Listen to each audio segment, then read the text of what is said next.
Hello friends, 5 minute में एक chapter को कंप्लीट करने का एक प्रयास है। जब तक आप किताब खोलोगे, पन्ने पलटोगे, तब तक तो ये चैप्टर यहाँ पे आपका पूरा रिवाइंड हो जाएगा। Let's start residential status in 5 minutes. The topic residential status of an individual is divided in 4 parts: RS of individual, RS of HUF, RS of company, RS of firm, AOP, BOI, AJP. As per section 6.1, an individual is said to be resident in India if he satisfies any of the two conditions laid down in section 6.1a. As per 6.1a, he was in India for 182 days or more during the previous year, and as per section 6.1c, he was in India for 60 days or more during the previous year and for 365 days or more during 4 years immediately preceding the previous year. However, section 6.1c has 3 exceptions. Number 1, an Indian citizen who is going outside India for employment purposes, an Indian citizen who is a member of Indian ship crew and the ship is going outside India, an Indian citizen or a person of Indian origin who normally reside outside India came India for visit purposes. 6.1c के इस तीसरे point के respect पे एक छोटा सा 2 साल पहले अमेंडमेंट आया था। वो ये प्रोवाइड कर रहा है कि यदि आप इंडियन सिटीजन हो या पर्सन ऑफ इंडियन ओरिजिन हो, नॉर्मली आप इंडिया के बाहर रहते हो, अभी आप इंडिया में विजिट करने आए, तो माना 6.1c आपके ऊपर नहीं लगेगा। लेकिन यदि आपकी इंडियन इनकम 15 लाख से ज्यादा है, मोर देन 15 लाख, तो फिर आपके ऊपर 6.1c लगेगा, परंतु मॉडिफाइड वर्जन लगेगा। 60 + 365 की जगह 6.1c आपका हो जाएगा 120 + 365।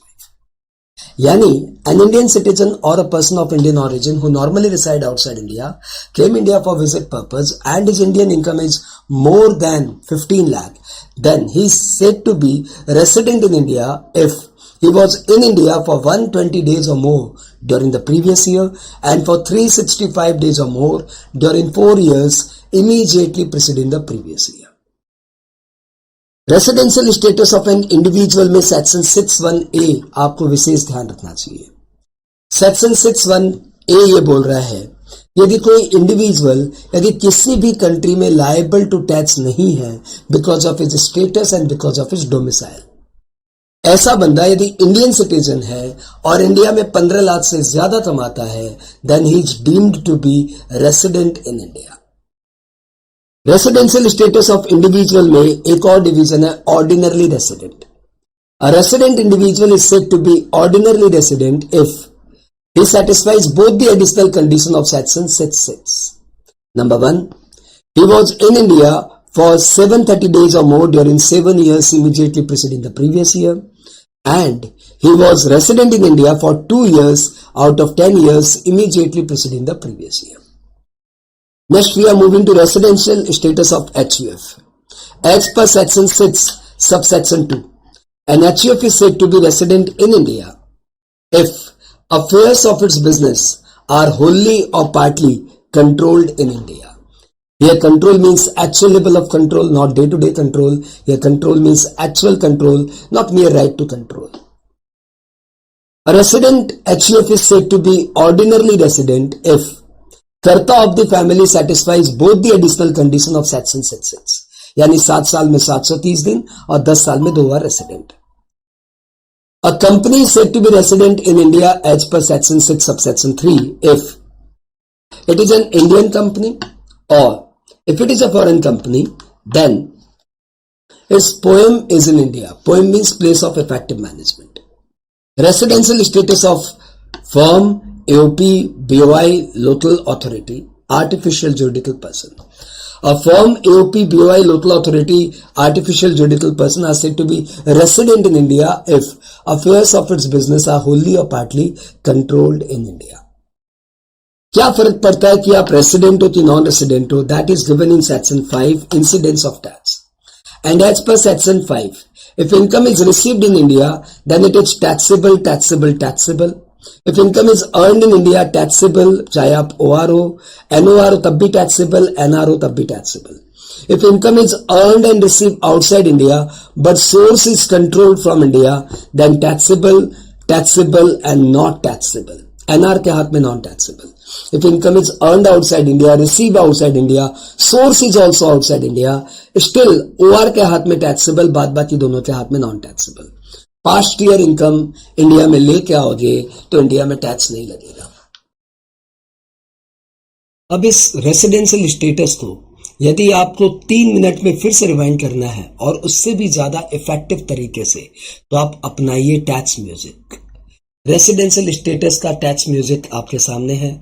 धुन बहुत पॉपुलर है, पल पल दिल के पास तुम रहती हो. शुरू करते हैं.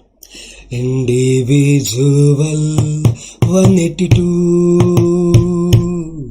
दिन रहते हो, 365 दिन क्या रहते हो. इंडिविजुअल 182 दिन रहते हो. एक इंडियन सिटीजन जो एम्प्लॉयमेंट को जाए, इंडियन शिप का मेंबर जो शिप के संग जाए, बाहर का जो इंडियन बाहर ही रहता है, बस मिलने के लिए जो इंडिया में आता है. ऐसे लोगों पे तुम 616 रहने दो. इंडिविजुअल 182 दिन रहते हो. एक इंडियन सिटीजन जो इंडिया में नहीं रहता है, 15 लाख से ज्यादा इंडिया में कमाता है. फॉरेन में कहीं भी वो तो लायबल टू टैक्स नहीं है, लायबल टू टैक्स में भी एग्जेम्प्टेड इनकम ही है. ऐसे लोगों पे तुम एनओआर रहने दो. इंडिविजुअल 182 दिन रहते हो. एक HUF जो थोड़ा भी इंडिया से कंट्रोल हो, उसका करता 66 को फुलफिल करता हो. इंडियन कंपनी सारी रेसिडेंट ही होगी. फॉरेन कंपनी की पोयम इंडिया में जब होगी, फर्म का थोड़ा भी बिजनेस इंडिया से कंट्रोल हो. इंडिविजुअल 182 दिन रहते हो. एक इंडियन सिटीजन या person of Indian origin India के बाहर रहता आया है फॉर विजिटिंग. 15 लाख से ज्यादा वो इंडिया से कमाता है. 616 मॉडिफाइड उस पे लग जाता है. 123 65 एनओआर रहने दो. तो देखा आपने, सिर्फ 3 मिनट के अंदर आपका पूरा RS फिर से effectively revise. All the best. Bye bye.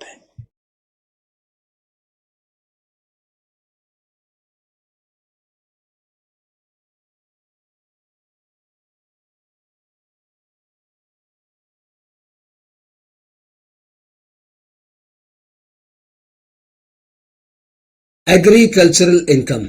Let's complete the chapter within 5 minutes.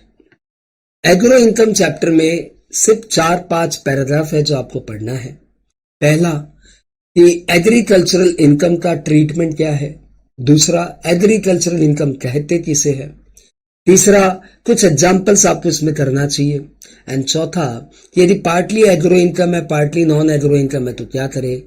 और पांचवा, यदि किसी बंदे की agro income non agro income दोनों है तो उसका टैक्स कैसे निकालते हैं. सबसे पहले अपने स्टार्ट करते हैं सेक्शन 10 सबसेक्शन 1 से. सेक्शन 10 सबसेक्शन 1 में बोला हुआ है कि agricultural income in India is exempt from tax. जब एग्रो इनकम इंडिया में एग्जेम्प्टेड ही है तो फिर ये बहुत इंपॉर्टेंट हो जाता है कि what is agro income. That is defined in section 2 subsection 1A। As per section 2 subsection 1A, जिसमें 5 पॉइंट दिए हुए हैं, उसमें कहा हुआ है कि एनी रेंट और revenue derive from agricultural land in India is an agro income. Number 2, an income from agricultural activity in India is an agro income. Here agricultural activity means दो पार्ट है इसमें, basic operation and subsequent operation. What is basic operation means? Basic operation means all activities applied before germination of plant, and subsequent operation means all activities applied after germination of plant. तो एक बार plant germinate हो जाए उसके पहले आपने जो भी किया, tilling of land, seeding, sowing, all these are basic operation. और एक बार प्लांट जर्मिनेट हो जाए उसके बाद आपने जो भी किया, insecticide, pesticide, maintenance, harvesting, all are subsequent operation. Agricultural activity के लिए बेसिक ऑपरेशन होना जरूरी है, सब्सिक्वेंट ऑपरेशन हो या ना हो। तो यदि आपने मेयरली बेसिक ऑपरेशन किया है तो आपने एग्रीकल्चर किया है, और यदि आपने मेयरली सब्सिक्वेंट ऑपरेशन किया है तो आपने एग्रीकल्चर नहीं किया है। Number 3, any income from a process to make agro produce fit for market. Number 4, any income of sale of agro produce by the cultivator or receiver of rent in kind. And पांचवा जो most important है कि farm house की income भी agro income मानी जाएगी यदि आप ये 3 कंडीशन सेटिस्फाई करें। पहला, the house is situated in immediate vicinity of agriculture land. दूसरा, the house is use for storing purpose और dwelling purpose by the agriculturist. And number C, the land is either situated in rural area or assessed to land revenue. यहाँ पे rural area मतलब वो area जहाँ की population 10,000 तक है। यदि पॉपुलेशन 10,000 से 1 लाख है तो वहां से 2 किलोमीटर के बाद रूरल एरिया है। यदि लोकल अथॉरिटी की पॉपुलेशन 1 लाख से 10 लाख है तो वहां से 6 किलोमीटर के बाद रूरल एरिया है। और यदि एरिया की पॉपुलेशन 10 लाख से भी ज्यादा है तो वहां से 8 किलोमीटर दूर दूर जब गांव में बच्चा रोता है वो सब रूरल एरिया है। अब हम लोग बात कर रहे हैं कुछ एग्जाम्पल्स की। तो भैया कुछ एग्जाम्पल्स है जो बहुत पॉपुलर है, आपको दिमाग में रखने चाहिए कि income from dairy farming is not an agro income, income from poultry culture is not an agro income, income from mining is not an agricultural income, income of sericulture like silk farming is not an agro income, और income of PC culture यानी जिसको हम लोग fishing बोलते हैं is not an agro income. Income from gardening is an agro income. घर की छत पे पॉट्स में, गमलों में यदि आप खेती बाड़ी करते हो और वहां पे आप बेसिक ऑपरेशन करते हो तो it is an agro income. ठीक है। Salary from agricultural firm is not an agro income. Dividend from agricultural company is not an agro income. Interest on debenture from agricultural company is not an agro income. Salary to partners from agricultural firm is an agro income. Salary to managing director from an agricultural company is not an agro income. इतना ध्यान रखना आप। और एक और point ध्यान रख लेना कि यदि कोई इंश्योरेंस क्लेम मिल जाए for loss of agricultural produce तो that is an agro income. अगले पॉइंट में आते हैं कि यदि आपकी एग्रीकल्चरल और नॉन एग्रीकल्चरल दोनों एक्टिविटी है तो इनकम कैसे कंप्यूट करेंगे। यदि आपका T growing and manufacturing business है तो 60% agro income and 40% non agro income. यदि आपकी coffee growing and manufacturing business है तो फिर से 60% agro income, 40% non agro income. और यदि आपका कॉफी नट फॉर्म में बिकता है तो 75% agro income, 25% non agro income. और यदि आपका rubber growing and manufacturing business है तो 65% agro income, 35% non agro income. यदि इन सब के अलावा आप और कोई एक्टिविटी कर रहे हो तो आपको एक प्रोसेस में जाना पड़ेगा। सबसे पहले आपको 2 पीएल अकाउंट बनाने पड़ेंगे। एग्रो के खर्चे एग्रो पीएल में डालिए, बिजनेस के खर्चे बिजनेस पीएल में डालिए, एग्रो का सेल एग्रो पीएल में डालिए, बिजनेस का सेल बिजनेस पीएल में डालिए। कोई भी कॉमन एक्सपेंडिचर है तो दोनों में अपॉर्शन कर दीजिए रीजनेबल रेशियो में, जो कि सब में दिया रहेगा। और जो भी एग्रो प्रोड्यूस मैन्युफैक्चरिंग में काम यूज हो रहा है उसे हम बोलेंगे इंटर ट्रांसफर, और इंटर ट्रांसफर एग्रो पीएल के लिए माना जाएगा सेल और बिजनेस पीएल के लिए माना जाएगा परचेजेज। और ये इंटर ट्रांसफर हमेशा वैल्यू होगा एट मार्केट प्राइस। बात क्लियर? अब ट्रीटमेंट ऑफ एग्रो इनकम, यदि आपका एग्रो इनकम है तो इनकम कंप्यूट करते समय, टैक्स कंप्यूट करते समय उसका क्या फर्क पड़ेगा, क्या फर्क आ जाएगा उसका। तो इनकम कंप्यूट करते समय आपको पहला स्टेप करना पड़ेगा। पहले आप ये समझो कि किसके ऊपर ये अप्लाई होगा। ये अप्लाई होगा इंडिविजुअल पे, एचएफ पे, ओपी पे, बीओआई पे, एजेपी पे, क्योंकि ये सब स्लैब रेट से टैक्स होते हैं। दूसरा, इनकी non agro income exempted ceiling यानी 2.5 लाख, 3 लाख, 5 लाख से ज्यादा होनी चाहिए, और इनकी इनकी एग्रो इनकम 5,000 से ज्यादा होनी चाहिए। ये फिल इन द ब्लैंक्स में भी पूछता है। Agro income must be more than 5,000। तब इनका टैक्स कैसे निकलेगा? पहला स्टेप है कि आप एग्रो इनकम और नॉन एग्रो इनकम जोड़ के टैक्स निकालिए। दूसरा स्टेप है कि आप एग्रो इनकम में एग्जेम्प्टेड सेलिंग यानी 2.5 लाख, 3 लाख, 5 लाख एग्रो इनकम में जोड़ के फिर उस इनकम पे टैक्स निकालिए। और थर्ड स्टेप है 1 - 2 यानी this first step minus second step को एडजस्ट करिए और फिर जो आएगा दैट इज टैक्स। अब इसमें सरचार्ज और सेस और रिबेट का जो आपको एडजस्टमेंट करना वो और कर दीजिए। सरचार्ज लगेगा कि नहीं लगेगा इसलिए सिर्फ टैक्सेबल इनकम देखते हैं, रिबेट मिलेगा कि नहीं मिलेगा इसलिए सिर्फ टैक्सेबल इनकम देखते हैं, सेस तो लगेगा ही। तो इस तरीके से आपने सिर्फ एंड सिर्फ 7 मिनट में यह चैप्टर फिनिश किया। एग्रो इनकम जिसे अभी आपने 7 मिनट में किया, यदि आप इसे 2 मिनट में फिर से रिवाइज करना चाहते हैं तो आपको टैक्स म्यूजिक को अपनाना चाहिए। धुन बड़ी प्यारी है, छठ मैया का भजन है जो हम सबका बड़ा ही दिल से अटैच्ड है। उसी धुन को हमने एग्री इनकम में लिया है। एग्री लैंड इंडिया में भाड़े पे दे, एग्रो इनकम बोलो उसको तुम।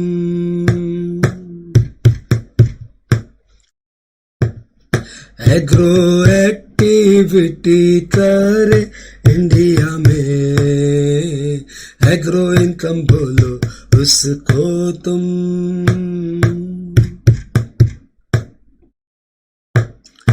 एग्रो प्रोड्यूस प्रोसेस कर मार्केट करे, एग्रो इनकम बोलो उसको तुम।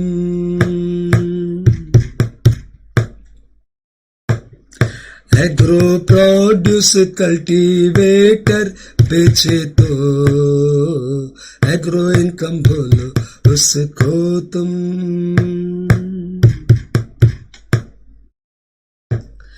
फार्म हाउस खेत के बाजू में हो, फार्मर रहो उसमें तुम।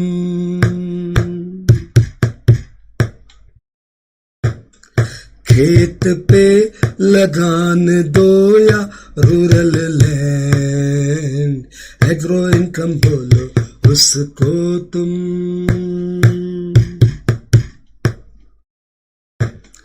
टी ग्रोइंग मैन्युफैक्चरिंग बिजनेस 60-40 करो उसका तुम।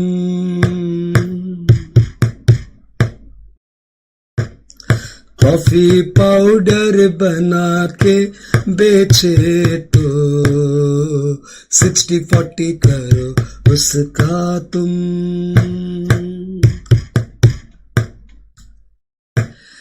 कॉफी नट फॉर्म में बेचे जो 75 करो तुम।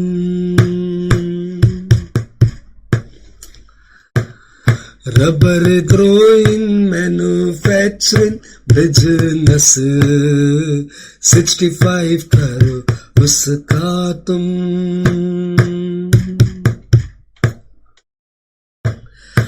और कोई इंटीग्रेटेड एक्टिविटी 2 PL खोलो उसका तुम।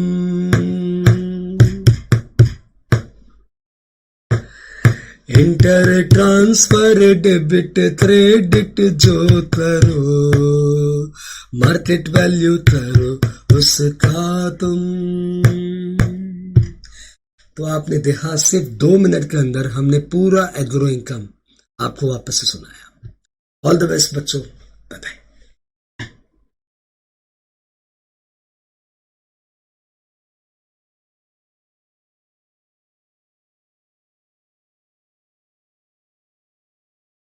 इनकम फ्रॉम हाउस प्रॉपर्टी अपने स्टार्ट कर रहे हैं और मेरा ये टारगेट है कि मैं इस टॉपिक को आपको 25 से 30 मिनट में करवा ही दूंगा।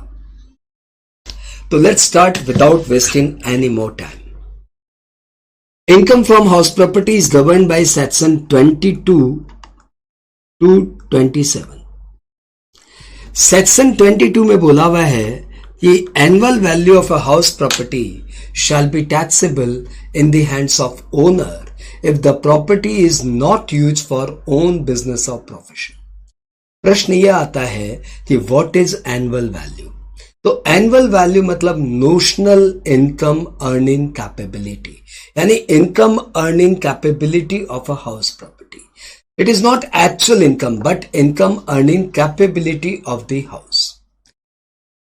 ये इकलौता ऐसा टर्म है, इकलौता ऐसा हेडर है जिसमें इनकम पे टैक्स नहीं लगता बल्कि इनकम अर्निंग कैपेबिलिटी पे भी टैक्स लगता है।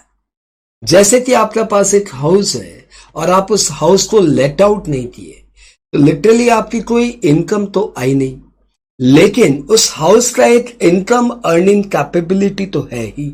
उस हाउस पे आप मारते रखो ताला तो हमारी गवर्नमेंट बोलेगी कि भाई इस हाउस की जो इनकम अर्निंग कैपेबिलिटी है ना उस पे आपको टैक्स देना पड़ेगा। इसलिए इन्होंने इनकम वर्ड यूज नहीं करके वर्ड यूज किया एनुअल वैल्यू। तो finally annual value of a house property shall be taxable in the hands of owner. तो please note what is owner या हु इज ओनर। तो owner includes legal owner as well as beneficial owner.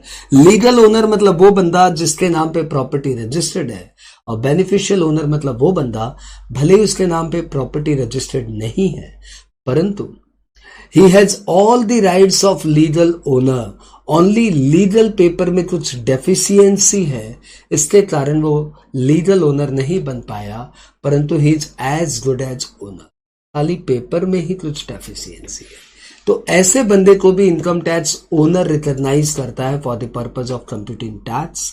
तो owner includes legal owner as well as beneficial owner.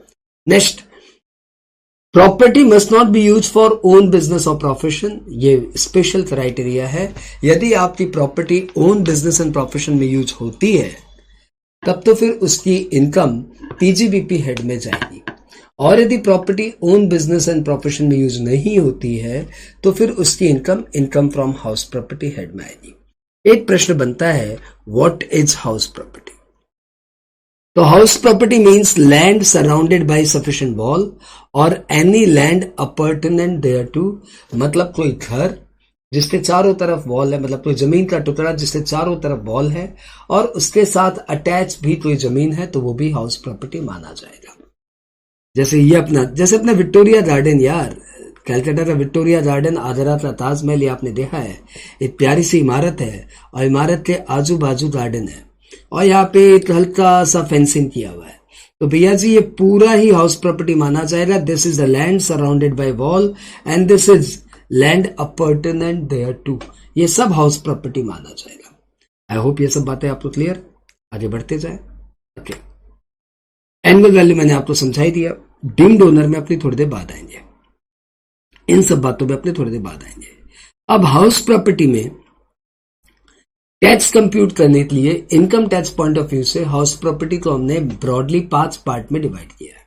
Number 1 let out house property, number 2 self occupied house property, number 3 unoccupied house property, number 4 partly self occupied partly let out house property and number 5 deemed to be let out house property. सबसे पहले हम लोग कर रहे हैं late out house property. देखो भैया ये फॉर्मेट बेस्ड टॉपिक है, फॉर्मेट देख लो आप। तो फॉर्मेट है ग्रॉस एनुअल वैल्यू, उसमें से taxes by local authority minus करिए तो आएगा नेट एनुअल वैल्यू, उसमें से स्टैंडर्ड डिडक्शंस माइनस करिए, इंटरेस्ट ऑन लोन माइनस करिए तो आएगा इनकम फ्रॉम हाउस प्रॉपर्टी। अब ये 5 चीजें हमें सीखनी है। ये सिंपल सा फॉर्मेट हमें सीखना है जिसमें सबसे पहले ग्रॉस एनुअल वैल्यू, उसके बाद है टैक्सेस बाय लोकल अथॉरिटी, उसके बाद है स्टैंडर्ड डिडक्शंस जो कि यहाँ पे बताया हुआ है 30% ऑफ एनएवी, और उसके बाद है इंटरेस्ट ऑन लोन।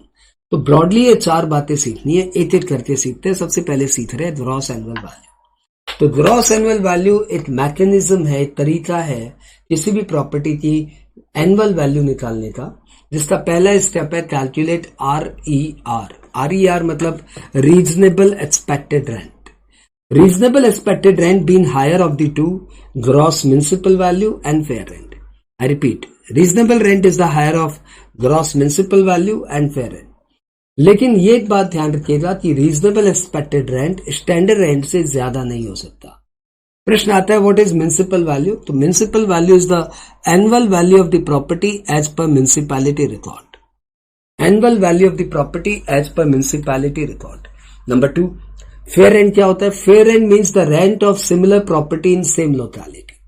तीसरा, स्टैंडर्ड रेंट क्या होता है? Standard rent is the maximum possible rent as per the rent control act. तो RER is the higher of municipal value, gross municipal value of fair rent, and RER can not exceed standard rent. अगला step है calculate annual rent receivable minus unrealise rent. Annual rent receivable less unrealise rent. Annual rent receivable मतलब उस property का जो भी per month rent है उसमें से कॉस्ट ऑफ एमेनिटीज माइनस कर दीजिए, यानी rent minus cost of amenities. ये माइनस करने के बाद multiplied by number of month in the previous year. तो प्रीवियस ईयर में 12 महीने, तो 12 से मल्टीप्लाई कर दीजिए। अब ये आपका आ गया एनुअल रेंट रिसीवेबल। अब थर्ड स्टेप है, इन दोनों में से स्टेप 1 और स्टेप 2 में जो भी हायर है उसको सेलेक्ट करिए। ठीक है, इसको हम लोग बोलेंगे 3 स्टेप, थर्ड स्टेप। और स्टेप 4 में करिए less loss due to vacancy. यानी सपोज प्रॉपर्टी 2 महीने के लिए खाली था, तो 2 महीने में आपको कितना रेंट नहीं मिल पाया उतना माइनस कर दीजिए। सपोज आपकी 2 महीने प्रॉपर्टी खाली थी, तो 2 महीने का आपका रेंट नहीं आ पाया, तो 2 महीने का रेंट आप अपना यहाँ पे माइनस कर दीजिए। उसको क्या बोलेंगे? Loss due to vacancy. ये सब करने के बाद आपका आएगा gross annual value. Gross annual value के आगे बढ़ने के पहले मैं आपको बता दूं कि don't be confuse with gross municipal value and gross annual value. Gross municipal value एक म्युनिसिपैलिटी का मतलब नॉर्मल सा टर्म है, वो सिर्फ RER निकालने के काम आता है। तो चलो मैं आपको लगे हाथ ग्रॉस म्युनिसिपल वैल्यू के बारे में भी थोड़ा सा बता ही दूं। ग्रॉस म्युनिसिपल वैल्यू और नेट म्युनिसिपल वैल्यू 2 टर्म होते हैं। हाँ, ये दोनों टर्म का मतलब एक ही होता है यदि आप नॉन मेट्रो सिटी में हो, इन नॉन मेट्रो सिटी। लेकिन यदि आप मेट्रो सिटी में हो तो ग्रॉस म्युनिसिपल वैल्यू और नॉन नेट म्युनिसिपल वैल्यू में एक रिलेशन है, और वो रिलेशन ये है कि 90% of gross municipal value is equal to net municipal value minus water tax minus sewerage tax. ये एक रिलेशन है जो हम लोग बहुत पॉपुलरली यूज करते हैं, और ये रिलेशन किसी IT एक्ट में नहीं दिया हुआ, ये रूल म्युनिसिपैलिटी के नियम में ही है। तो ये सिर्फ मेट्रो सिटी पे अप्लाई होता है। तो यदि आपके पास ग्रॉस म्युनिसिपल वैल्यू है तो आप अपना RER कंप्यूट कर लीजिए, और यदि आपके पास नेट म्युनिसिपल वैल्यू है, ये नेट म्युनिसिपल वैल्यू, यहाँ पे टाइपिंग मिस्टेक हुई है। यदि आपके पास नेट म्युनिसिपल वैल्यू है तो इस नेट म्युनिसिपल वैल्यू को लेके इस फॉर्मूले को यूज करते हुए आप अपना ग्रॉस म्युनिसिपल वैल्यू निकाल लीजिए। ठीक है, लिटरली ग्रॉस म्युनिसिपल वैल्यू काम आता है RER निकालने में, और नेट म्युनिसिपल वैल्यू काम आता है म्युनिसिपल टैक्स निकालने। अगला पॉइंट आ गया म्युनिसिपल टैक्स। तो भैया इसमें आपसे 5 बातें ध्यान रखना। 5, पहला, व्हेन वी से taxes by local authority it includes municipal tax, water tax, sewerage tax, panchayat tax, any tax charge by municipality. Number 2, these all are calculated as a percentage of net municipal value। ये सब किसके ऊपर निकलते हैं? Net municipal value पे निकलते हैं। तीसरा, these are allowed on cash basis, पे करो डिडक्शंस लो। चौथा, ये पे होना चाहिए by owner, it must be paid by owner. If it has been paid by the tenant then no deductions. And 5वां बहुत ही कंट्रोवर्शियल पॉइंट है, advance municipal tax is allowed और नॉट अलाउड। तो भैया आपका CMA इंस्टीट्यूट बोलता है advance municipal tax is not allowed, CA institute बोलता है advance municipal tax is allowed. मेरा पर्सनल व्यू है advance municipal tax is allowed. आप जो एग्जाम दे रहे हो वो वाला व्यू फॉलो करना। यदि आप CMA दे रहे हो तो आप ये मान लीजिए advance municipal tax is not allowed, और यदि आप CA का एग्जाम दे रहे हो तो आप मान लेना कि advance municipal tax is allowed. यदि आप CS का एग्जाम दे रहे हो तो आप मान लेना advance municipal tax is allowed. यदि आप और कोई एग्जाम दे रहे हो तो मान लेना advance municipal tax is allowed. चलो फाइन। ये आप फॉर्मेट कर रहे थे, आपने इसमें से जीएवी निकालना सीख लिया और आपने इसमें से टैक्सेस बाय लोकल अथॉरिटी भी सीख लिया। अब अगला पॉइंट है interest on loan. Interest on loan में आपको कोई 7-8 बातें ध्यान रखनी चाहिए। पहला, कि interest on loan is allowed on actual basis. दूसरा, loan must be taken for construction, repair, renovation और purchase of the house property. तीसरा, if the loan has been taken for any other purpose, for example, loan taken for payment of municipal tax, it is not allowed. Next, interest on loan को हम लोग 2 part में divide करते हैं, pre construction period और post construction period. Pre construction period starts when the loan is taken or construction started, whichever is later. Loan started or construction started, whichever is later. और pre construction period के interest को हम लोग 5 सालों में divide कर देते हैं और हर साल 1/5 अलाउड होता है। Post construction period interest starts when the construction is completed, उस ईयर के शुरुआत से। The period starts from the beginning of the year in which the construction is completed. तो जिस ईयर में कंस्ट्रक्शन कंप्लीट हुआ वो ईयर पूरा का पूरा माना जाएगा पोस्ट पीरियड का interest will be allowed in the respective year, अब उसके बाद हमने किया कि loan taken to repay the previous loan shall be treated as continuation of the old loan. Loan taken to repay the previous loan shall be treated as continuation of the old loan. And उसके बाद हमने किया कि यदि आप loan ले लेते हो लेकिन कंस्ट्रक्शन या परचेज में यूज नहीं करते तो उसका इंटरेस्ट अलाउड नहीं होगा। आपने सपोज अपनी हाउस प्रॉपर्टी को मॉर्गेज करके लोन ले लिया और वो लोन का पैसा आपने बिजनेस में यूज कर दिया तो उस इंटरेस्ट का आपको डिडक्शंस नहीं मिलेगा। ठीक है। Interest on interest is not allowed. यदि आपका लोन का इंटरेस्ट आउटस्टैंडिंग है, वो बहुत दिन आउटस्टैंडिंग रह गया, उस पर भी इंटरेस्ट लगना शुरू हो गया, तो that will not be allowed. तो ये सब छोटी छोटी बातों के साथ आपका interest on loan section 24 clause B खत्म होता है। इस रिगार्ड में आप सेक्शन 25 भी दिमाग में रखिए कि if the interest on loan is paid outside India without TDS, outside India without TDS, तो भैया फिर वो इंटरेस्ट ऑन लोन अलाउड नहीं होगा। If the interest has been paid outside India without TDS, तो interest on loan shall not be allowed. आगे बढ़े। Late out house property के फॉर्मेट में 4 बातें थी, चारों बातों मैंने आपको थ्योरी से समझा दिया। ये अच्छा रिकैप है लेकिन सम तो आपको इसमें देखना ही चाहिए। अगला टॉपिक है self occupied house property. Self occupied house property मतलब जिसमें एसएससी और उसकी फैमिली रहती है और जिस प्रॉपर्टी को आपने लेट आउट नहीं किया है।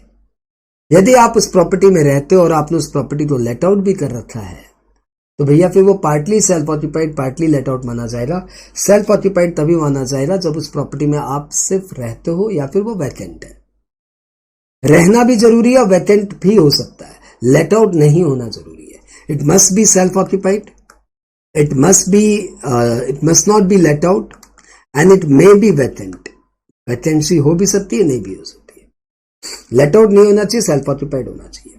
सेल्फ ऑक्यूपाइड हाउस प्रॉपर्टी का फॉर्मेट बहुत सिंपल है। नेट एनुअल वैल्यू से नील रखते हैं और इंटरेस्ट ऑन लोन अलाउ करते हैं। इंटरेस्ट ऑन लोन कंप्यूट तो वैसे ही होता है जैसे पहले कर रहे थे, pre construction period post construction period का इंटरेस्ट, लेकिन इंटरेस्ट ऑन लोन अलाउड होता है to the maximum of 2 lakh. 2 lakh तक की इंटरेस्ट अलाउड होता है। अच्छा, 2 लाख का इंटरेस्ट अलाउड होने के लिए भी कंडीशन है। कंडीशन ये है कि there are 4 conditions. Loan must be taken on or after 1/4/99. Loan must be taken for construction or purchase. And loan construction must be completed within 5 years from end of the year in which loan was borrowed. And lender certificate must be obtained. यदि आप lender का certificate लेते नहीं आए तो आपको interest on loan allow 2 lakh का interest on loan allow नहीं होगा। यदि इस 4 में से कोई भी एक कंडीशन छूट गई, सपोज आपने लोन लिया फॉर रिपेयर या रिनोवेशन, नॉट फॉर कंस्ट्रक्शन और परचेज, तो फिर इंटरेस्ट ऑन लोन अलाउ होगा लेकिन मैक्सिमम अलाउड होगा 30,000 तक। सेल्फ ऑक्यूपाइड हाउस प्रॉपर्टी में चारों कंडीशन फुलफिल करो तो 2 लाख तक अलाउड है, नहीं तो 30,000 तक अलाउड। एक एसएससी के पास 1 या 2 सेल्फ ऑक्यूपाइड हो सकता है, 2 से ज्यादा नहीं हो सकता। यदि आपके पास 2 से ज्यादा सेल्फ ऑक्यूपाइड हाउस प्रॉपर्टी है तो बाद बाकी हाउस प्रॉपर्टी तो हम लोग बोलेंगे deemed to be let out. यदि आपके पास 2 से ज्यादा सेल्फ ऑक्यूपाइड हाउस प्रॉपर्टी है तो आप 2 को मान लीजिए सेल्फ ऑक्यूपाइड अपनी चॉइस पे, किसी भी 2 को, और ये चॉइस आप ईयर टू ईयर चेंज भी कर सकते हैं। सपोज आपके पास 3 हाउस प्रॉपर्टी सेल्फ ऑक्यूपाइड है तो 3 में से किसी 2 को आप सेल्फ ऑक्यूपाइड मान लीजिए अपनी चॉइस पे, रेस्ट प्रॉपर्टी को हम लोग मानेंगे deemed to be let out. Self occupied property के बाद हम लोग आते हैं property unoccupied, section 23 clause subsection 2 clause B. यदि कोई प्रॉपर्टी एसईसी ने अपने रहने के लिए फिक्स किया था, रहने के लिए रखा था, लेकिन उस प्रॉपर्टी में वो रह नहीं पा रहा है because of his employment reason, and he reside somewhere else in others house, अपने घर में नहीं रहता, कहीं और किसी और के घर में रहता है, तो जो हाउस प्रॉपर्टी मेन थी वो तो वैकेंट रह गई। उस वैकेंट हाउस प्रॉपर्टी को हम लोग बोलेंगे unoccupied house property. Wherein SSC has a residential house property kept for self-occupation, and it cannot be actually occupied by the owner owing to his employment, business or profession. Hence, he has to reside at a place not belonging to him. Then the first house shall be termed as unoccupied house property. Or unoccupied house property का treatment will be same as self-occupied. लेकिन यदि आपके पास एक self occupied house property already है तो फिर आपकी अनऑक्यूपाइड प्रॉपर्टी को मान लेंगे deemed to be let out. Unoccupied property का वजूद तभी तक रहता है जब तक आपके पास कोई सेल्फ ऑक्यूपाइड प्रॉपर्टी ना हो। If you are claiming a property as self occupied then you can not claim any property as unoccupied. अगली बात करें deemed to be let out. ये मैं आपको पहले बता चुका हूं कि कोई भी एसईसी के पास 2 से ज्यादा सेल्फ ऑक्यूपाइड हाउस प्रॉपर्टी नहीं रह सकता। यदि आपके पास 2 से ज्यादा सेल्फ ऑक्यूपाइड हाउस प्रॉपर्टी है तो आप बची हुई प्रॉपर्टी को deemed to be let out मान लीजिए, और deemed to be let out property का treatment same as self occupied होता है। अगला टॉपिक है partly self occupied and partly let out. Partly self occupied partly let out को हम लोग 2 पार्ट में डिवाइड करते हैं, area wise and time wise. Area wise means कि एक ही प्रॉपर्टी है और उसमें कुछ पार्ट को आपने सेल्फ ऑक्यूपाई कर रहा है, कुछ पार्ट को आपने लेट आउट कर रहा है। तो ऐसी प्रॉपर्टी को हम लोग 2 प्रॉपर्टी मान के सम बनाते हैं। हम लोग इसको मानते हैं this is unit A and this is unit B, और इसके जितने भी डेटा है, municipal value, fair rent, stand rent, municipal tax, interest on loan, सबको हम लोग एरिया रेशियो में दोनों में बांट देते हैं। और एक्चुअल रेंट रिसीवेबल सिर्फ एंड सिर्फ लेट आउट में आता है क्योंकि सेल्फ ऑक्यूपाइड प्रॉपर्टी का ARR होता ही नहीं है। तो इस तरीके से सारे डेटा डिवाइड करने के बाद फिर हम लोग इस सम को ऐसे बनाते हैं, इस प्रॉपर्टी की इनकम ऐसे कैलकुलेट करते हैं as if you are having 2 house property, 1 self occupied another let out, और फिर दोनों यूनिट की इनकम जोड़ देते हैं तो आ जाती है क्या, PSO टाइम वाइज की income, PSO area wise income, PSO time wise. यदि सम प्रॉपर्टी है partly self occupied partly let out time wise, तो फिर आप उसको ऐसे सॉल्व करिए कि प्रॉपर्टी पूरी की पूरी लेट आउट ही है। आप सेल्फ ऑक्यूपाइड पीरियड का कोई स्पेशल ट्रीटमेंट मत करिए। तो सपोज आपकी कोई हाउस प्रॉपर्टी है जिसमें आप 8 महीना रहे और 4 महीना लेट आउट किया, 4 महीना क्या किया, लेट आउट किया, तो इसमें इस 8 महीने के लिए आपको कोई स्पेशल रिलैक्सेशन नहीं मिलेगा। पूरी की पूरी प्रॉपर्टी को हम लोग लेट आउट की तरह सॉल्व करेंगे। म्युनिसिपल वैल्यू 12 महीने की लेंगे, फेयर रेंट 12 महीने की लेंगे, स्टैंडर्ड रेंट 12 महीने का लेंगे, RER 12 महीने का निकलेगा। लेकिन जब एनुअल रेंट रिसीवेबल निकालने जाएंगे तब वो हम लोग 4 महीने का निकाल के सॉल्व करेंगे, और 8 महीने के सेल्फ ऑक्यूपाइड पीरियड को वैकेंसी पीरियड नहीं मानेंगे, और इस तरीके से पूरी प्रॉपर्टी लेट आउट की तरह ट्रीट हो जाएगी और लेट आउट की तरह सॉल्व होगा। लेकिन ARR निकालते समय हम लोग सिर्फ 4 महीने का ही ARR लेंगे, तो मतलब ये मोटा मोटी लेट आउट की तरह ही सॉल्व होगी। एक बात और बता दूं, partly self occupied partly let out में यदि आपको RER नहीं दिया हुआ है, रीजनेबल रेंट नहीं दिया हुआ है, क्या नहीं दिया हुआ है, रीजनेबल रेंट नहीं दिया हुआ है, तो फिर आप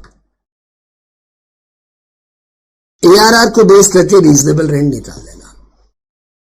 this is the only case जिसमें मैं बोलता हूं रीजनेबल रेंट निकाल लेना चाहिए। यदि आप रीजनेबल रेंट मतलब फेयर रेंट, फेयर रेंट यदि आपको नहीं दिया हुआ है सब में, तो फिर आप एक्चुअल रेंट को बेस करके फेयर रेंट निकाल लेना, लेकिन फेयर रेंट को कंसिडर जरूर करना। Even fair rent is not given, तब भी एक्चुअल रेंट को बेस करके फेयर रेंट निकाल लेना। ओके, अगला टॉपिक हम लोग उठाते हैं 25AA। 25AA that is recovery of unrealise rent और रिकवरी ऑफ एरियर रेंट। यदि कोई अनरियलाइज रेंट था जिसको आपने पहले डिडक्शंस ले लिया था, वो अनरियलाइज रेंट अब आपको रिकवर हो गया, बंदे ने पैसे दे दिए। या फिर आपका कोई एरियर रेंट, एरियर रेंट मतलब जो रेंट पहले डिसाइडेड नहीं था अब जाके डिसाइड हुआ, जो रेंट पहले डिसाइडेड नहीं था अब जाके डिसाइड हुआ, तो पुराने पीरियड के लिए भी मिल रहा है। जैसे मैंने आपको एक प्रॉपर्टी दी थी भाड़े पे 50,000 रुपया पर मंथ, तो आप 2 साल से उस प्रॉपर्टी में रह रहे थे, तीसरे साल मैंने आपको मैसेज भेज दिया कि रेंट टू बी इंक्रीज, तो आपने भी मुझे रिवर्ट मैसेज दे दिया, सर व्हेन टू डिसाइड। मैंने बोला डिसाइड कर लेंगे यार, और उसके बाद आपकी हमारी मीटिंग ही नहीं हुई, आप और हम लोग बैठे रहे, आप मुझे 50,000 ही रेंट भिजवाते रहे। 3 साल बाद 4 साल बाद हम लोग एक बार मीट किए, तो हमने बोला यार वो बात था ना रेंट बढ़ाने का। बोला हाँ सर आपको बोलना था ना, तो मैंने बोला एक काम करो 50 था आप 60 कर दो, आप भी मान जाए। अब वो जो 10,000 रुपया पर मंथ जो रेंट बढ़ा ना, वो रिट्रोस्पेक्टिवली बढ़ा, रिट्रोस्पेक्टिवली बढ़ा। तो पहले का तो डिसाइडेड नहीं था, अब जाके डिसाइड हुआ है, तो ये रेंट को हम लोग बोलेंगे क्या, ये रेंट को हम लोग बोलेंगे एरियर रेंट। और एरियर रेंट और अनरियलाइज रेंट जब रिकवर होता है, तो जिस ईयर में वो रिकवर होता है उस ईयर में वो टैक्सेबल होता है। It is taxable in the year of recovery. मतलब सीधी सी बात बोलूं तो it is taxable on cash basis, जब मिलेगा तब टैक्स देना। और इसमें आपको एक स्टैंडर्ड डिडक्शन अलाउड होता है at the rate 30%।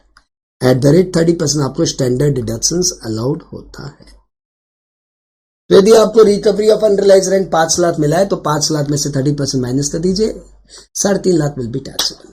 To be noted it is taxable on cash basis. दूसरी बात, इसमें कोई एक्सपेंडिचर अलाउ नहीं होता। तीसरा, इसमें कि स्टैंडर्ड डिडक्शन अलाउ होता है। चौथा, ये हमेशा income from house property head में टैक्सेबल होता है। प्रमोटर्स को deemed to be let out house property में थोड़ा सा रिलैक्सेशन दिया हुआ है। आपको पता है कि यदि कोई house property stock in trade की तरह पड़ी है, तब भी उस हाउस प्रॉपर्टी की इनकम टैक्सेबल होती है। आप प्रमोटर हो, आपने प्रॉपर्टी बना के रखी है, बिकी नहीं, तो वो स्टॉक इन ट्रेड बोल के पड़ा हुआ है। प्रॉपर्टी तो खाली है, खाली है मतलब भाड़े पे नहीं लगा, तब भी उसकी एनुअल वैल्यू पे सेक्शन 22 के प्रोविजन से खाली प्रॉपर्टी की भी एनुअल वैल्यू पे टैक्स ले लेते हैं। तो प्रमोटर बोला मैंने तो बेचने के लिए रखा हुआ है यार, इसमें किस बात का टैक्स, तो लॉ नहीं मानता। लेकिन इससे प्रमोटर को बहुत ज्यादा नुकसान होता है, इसलिए प्रमोटर के लिए छोटा सा रिलैक्सेशन लाया गया कि कोई भी प्रॉपर्टी यदि प्रमोटर ने नया कंस्ट्रक्शन किया है, तो 2 साल तक, 2 years from end of the completion certificate, 2 years from end of the financial year, जिस ईयर में आपको कंप्लीशन सर्टिफिकेट मिला, तब तक खाली प्रॉपर्टी की एनुअल वैल्यू पे टैक्स नहीं लेंगे। सपोज आप प्रमोटर हो और आपने 7/7/21 को एक कंस्ट्रक्शन कंप्लीट किया। अभी प्रॉपर्टी खाली है, बिकी नहीं है, थोड़ी बहुत बिकी है, थोड़ी बहुत खाली है, तो लॉ बोलेगा इस ईयर के एंड में जाइए, 31/3/22 तक जाइए, वहां से 2 साल जोड़िए, तो 31/3/24 तक हम इस खाली प्रॉपर्टी की एनुअल वैल्यू पे टैक्स नहीं लेंगे, प्रोवाइडेड आप इसे भाड़े पे नहीं लगाए। भाड़े पे लगा दिए तो टैक्स ले लेंगे, लेकिन यदि प्रॉपर्टी खाली पड़ी है तो हम आपसे 31 मार्च 24 तक टैक्स नहीं लेंगे। 2 years from end of the financial year in which completion certificate is received. 2 साल के बाद इस खाली प्रॉपर्टी की एनुअल वैल्यू पे भी टैक्स लगेगा। अब की बात है, परंतु लगेगा। अब हम लोग आ रहे कुछ हाउस प्रॉपर्टी के और एस्पेक्ट्स का नाम है, कुछ और बातें, जैसे फॉरेन प्रॉपर्टी। यदि आपके पास कोई फॉरेन प्रॉपर्टी है तो वो भी इंडिया में टैक्स हो सकती है। Reason number 1, you are ordinary resident. Ordinary resident के हाथ में फॉरेन प्रॉपर्टी भी टैक्सेबल होती है, या फिर आपको उस रेंट का, आपको वो रेंट इंडिया में रिसीव हो रहा है। तो ये concept income from house property में नहीं दिया हुआ, ये कॉन्सेप्ट हमने सेक्शन 5 से उठाया है कि ओआर के हाथ में तो ग्लोबल इनकम टैक्सेबल होती है, तो ओआर के हाथ में फॉरेन हाउस प्रॉपर्टी भी टैक्सेबल होगा, और एनओआर के हाथ में या एनआर के हाथ में फॉरेन प्रॉपर्टी तभी टैक्सेबल होगी when the rent is received in India. अगला पॉइंट आता है डिस्प्यूटेड प्रॉपर्टी। तो दो भाइयों के बीच में प्रॉपर्टी डिस्प्यूटेड है, कौन ओनर कौन नॉट ओनर। तो ऐसे केस में हम लोग बोलते हैं भैया वो प्रॉपर्टी टैक्सेबल होगी in the hands of the person who is deriving benefit from the property. And if you want to say no one is deriving benefit from the property, property पे seal लगा हुआ है, ताला लगा हुआ है, कोई उससे बेनिफिट नहीं ले पा रहा है, तो भाई साहब फिर वो प्रॉपर्टी टैक्सेबल होगी as per protective assessment. Protective assessment मतलब एक बार दोनों बंदों के दोनों डिस्प्यूटेड ओनर की इनकम में वो इनकम ऐड कर दी जाए, परंतु रिकवरी होल्ड कर दी जाए। कोर्ट के डिसीजन आने के बाद जिस बंदे के फेवर में डिसीजन आया, जिसको कोर्ट ने बोला yes he is the owner, उस बंदे से टैक्स की रिकवरी की जाए। को owner is defined in section 26। Section 26 में बोला हुआ है कि यदि एक प्रॉपर्टी के एक से ज्यादा ओनर है तो सभी ओनर सेपरेटली अपने अपने शेयर के लिए टैक्सेबल होंगे इंडिविजुअली। उनको ओनर से कोई एओपी बीओआई बना के टैक्स नहीं करेगा, उन्हें एक साथ टैक्स करेंगे, उन्हें अपने अपने शेयर के लिए टैक्स करेंगे। और इस रिगार्ड में इंटरेस्टिंग बात यह है कि यदि वो प्रॉपर्टी सेल्फ ऑक्यूपाइड है, सपोज मेरा और मेरी वाइफ के को ओनरशिप में एक प्रॉपर्टी है, तो हम लोग दोनों इस प्रॉपर्टी को सेल्फ ऑक्यूपाई करके रखे हैं, तो इस केस में दोनों को ओनर को 2-2 लाख रुपए का जो इंटरेस्ट ऑन लोन अलाउड होता है सेल्फ ऑक्यूपाइड प्रॉपर्टी में, वो दोनों को अलाउड होगा। You are surprise and you are saying कि सर यदि 7 को ओनर है तो क्या 7 को 2-2 लाख रुपए का इंटरेस्ट ऑन लोन अलाउड होगा? Answer is yes. यदि इतना इंटरेस्ट ऑन लोन है तो सभी को ओनर्स को interest on loan up to 2 lakh allowed होगा। एग्जम्प्टेड प्रॉपर्टी की एक थ्योरी है कि एग्जम्प्टेड प्रॉपर्टी क्या है। तो एक्स रूलर का कोई एक हाउस एग्जम्प्टेड हाउस है, फार्म हाउस एग्जम्प्टेड हाउस है, लोकल अथॉरिटी का हाउस एग्जम्प्टेड है, साइंटिफिक रिसर्च एसोसिएशन का हाउस एग्जम्प्टेड है, एजुकेशनल इंस्टीट्यूशन का हाउस एग्जम्प्टेड है, हॉस्पिटल की हाउस प्रॉपर्टी पे टैक्स नहीं लगता, लद्दाख के रेसिडेंट के हाउस प्रॉपर्टी पे टैक्स नहीं लगता, पॉलिटिकल पार्टी की इनकम फ्रॉम हाउस प्रॉपर्टी हमेशा नील होती है, ट्रेड यूनियन की हाउस प्रॉपर्टी पे टैक्स नहीं लगता, चैरिटेबल ट्रस्ट की हाउस प्रॉपर्टी पे टैक्स नहीं लगता, और क्लब की हाउस प्रॉपर्टी पे टैक्स नहीं लगता। Club CLUB, mutuality can not be tax, right? Okay, अब एक छोटी सी थ्योरी और पढ़ लीजिए, डीम्ड ओनर, आपका काम फिनिश। डीम्ड ओनर सेक्शन 27 में थ्योरी है। हमें पता है कि normally owner is liable to pay tax under the head income from house property, परंतु there are certain cases given in section 27 जिसमें even though you are not the owner but you will be taxable under the head income from house property. These situations are when a person transfers his property to his spouse or minor child without adequate consideration, then the transferor will be treated as deemed owner and liable to tax. In this regard, it is to be noted that the marital relationship must subsist as on date of transfer of property as well as on date of accrual of income. Number 2, holder of an impartible estate shall be treated as deemed owner. Number 2, where the person is a member of a housing society and a house is allotted against a membership, then the member shall deemed to be the owner of the house property. और चौथा, when a person get possession of the house property against part performance of contract, then the possessor shall be treated as deemed to be the owner of house property as per section 53A of Transfer of Property Act, and lessee of a building for more than 12 years shall deemed to be the owner of house property. इन सब topic के बाद मैंने house property के practical part को याद रखने के लिए एक छोटा सा गाना भी कंपोज किया है, गाना भी लिखा है। ये आपके बहुत काम आएगा। धुन बहुत पॉपुलर है, धुन आपको पता है, अमिताभ बच्चन का गीत है, सुहाग पिक्चर है, मोहम्मद रफ़ी साहब की आवाज़ है। हे नाम रे सबसे बड़ा तेरा नाम। एक बार धुन सुनाता हूँ, जय माता दी बोलना पड़ेगा।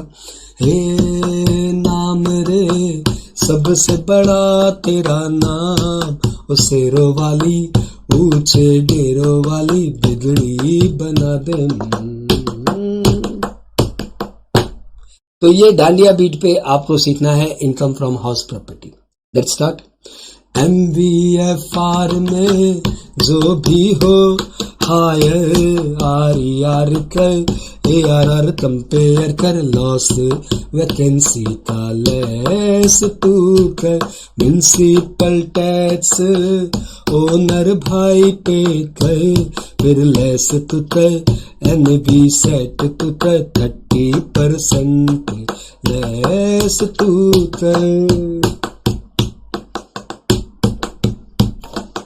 MVFR में जो भी हो हायर आर कर ARR कंपेयर कर लॉस वैकेंसी का लेस टू कर म्युनिसिपल टैक्स ओनर भाई पे कर फिर लेस तू कर NAV सेट तू कर 30% लेस तू कर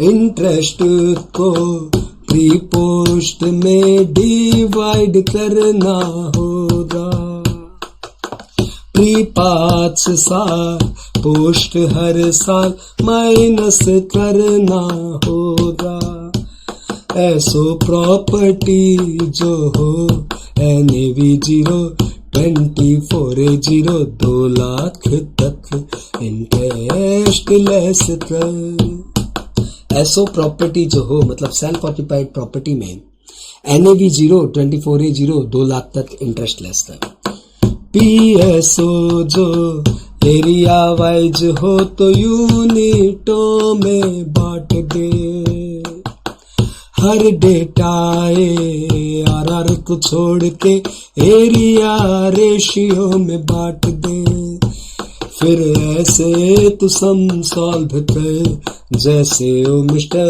सम हो बिल्कुल सिंपल 2 प्रॉपर्टी का मान के कर यानी 2 यूनिटों में बांट दो एरिया रेशियो में सारे डेटा बांट दो ARR को छोड़ के उसके बाद सम ऐसे सॉल्व करो जैसे लगता है 2 प्रॉपर्टी हो और 2 प्रॉपर्टी की जैसे इनकम निकालते वैसे निकाल लो PSO जो टाइम वाइज हो तो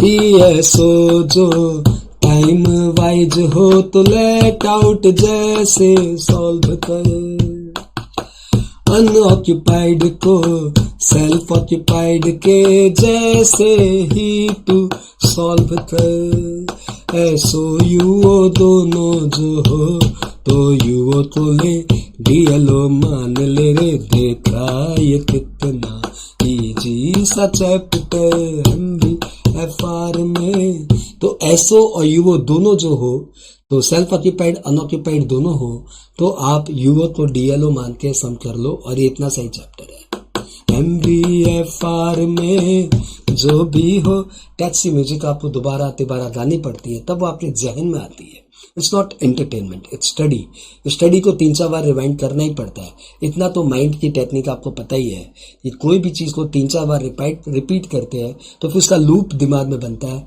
और फिर वो दिमाग में हमेशा रहता है वंस मोर मैं कर देता हूँ और उसके बाद आप रिवाइंड करके फिर से सुन लेना MBFR में जो भी हो हायर RER कर ARR कंपेयर कर लॉस वैकेंसी का लेस तू कर म्युनिसिपल टैक्स ओनर भाई पे कर फिर लेस तू कर NAV सेट तू कर 30% लेस तू कर इंटरेस्ट को प्री पोस्ट में डिवाइड करना होगा प्री 5 साल पोस्ट हर साल माइनस करना होगा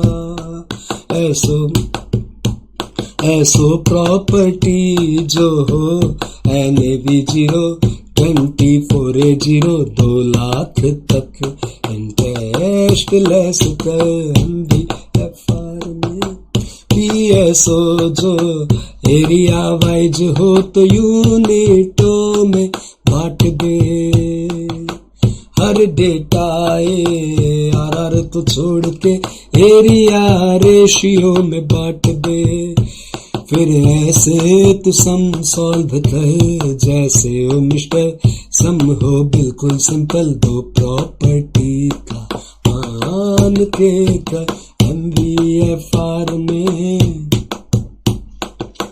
PSO जो टाइम वाइज हो तो लेट आउट जैसे सॉल्व कर अनऑक्यूपाइड को सेल्फ ऑक्यूपाइड के जैसे ही तू सॉल्व कर। ऐसो युओ दोनों जो हो तो युओ तो ले डीएलओ मान ले रे, देखा ये कितना इजी सा chapter. I hope house property 35 minutes में आपका पूरा रिवाइंड हुआ। 20-25 मिनट सोचे थे, 5-7 मिनट लाने का एक्स्ट्रा, 5-7 मिनट एक्स्ट्रा टाइम लग गई, but I hope this will work for you. Thank you.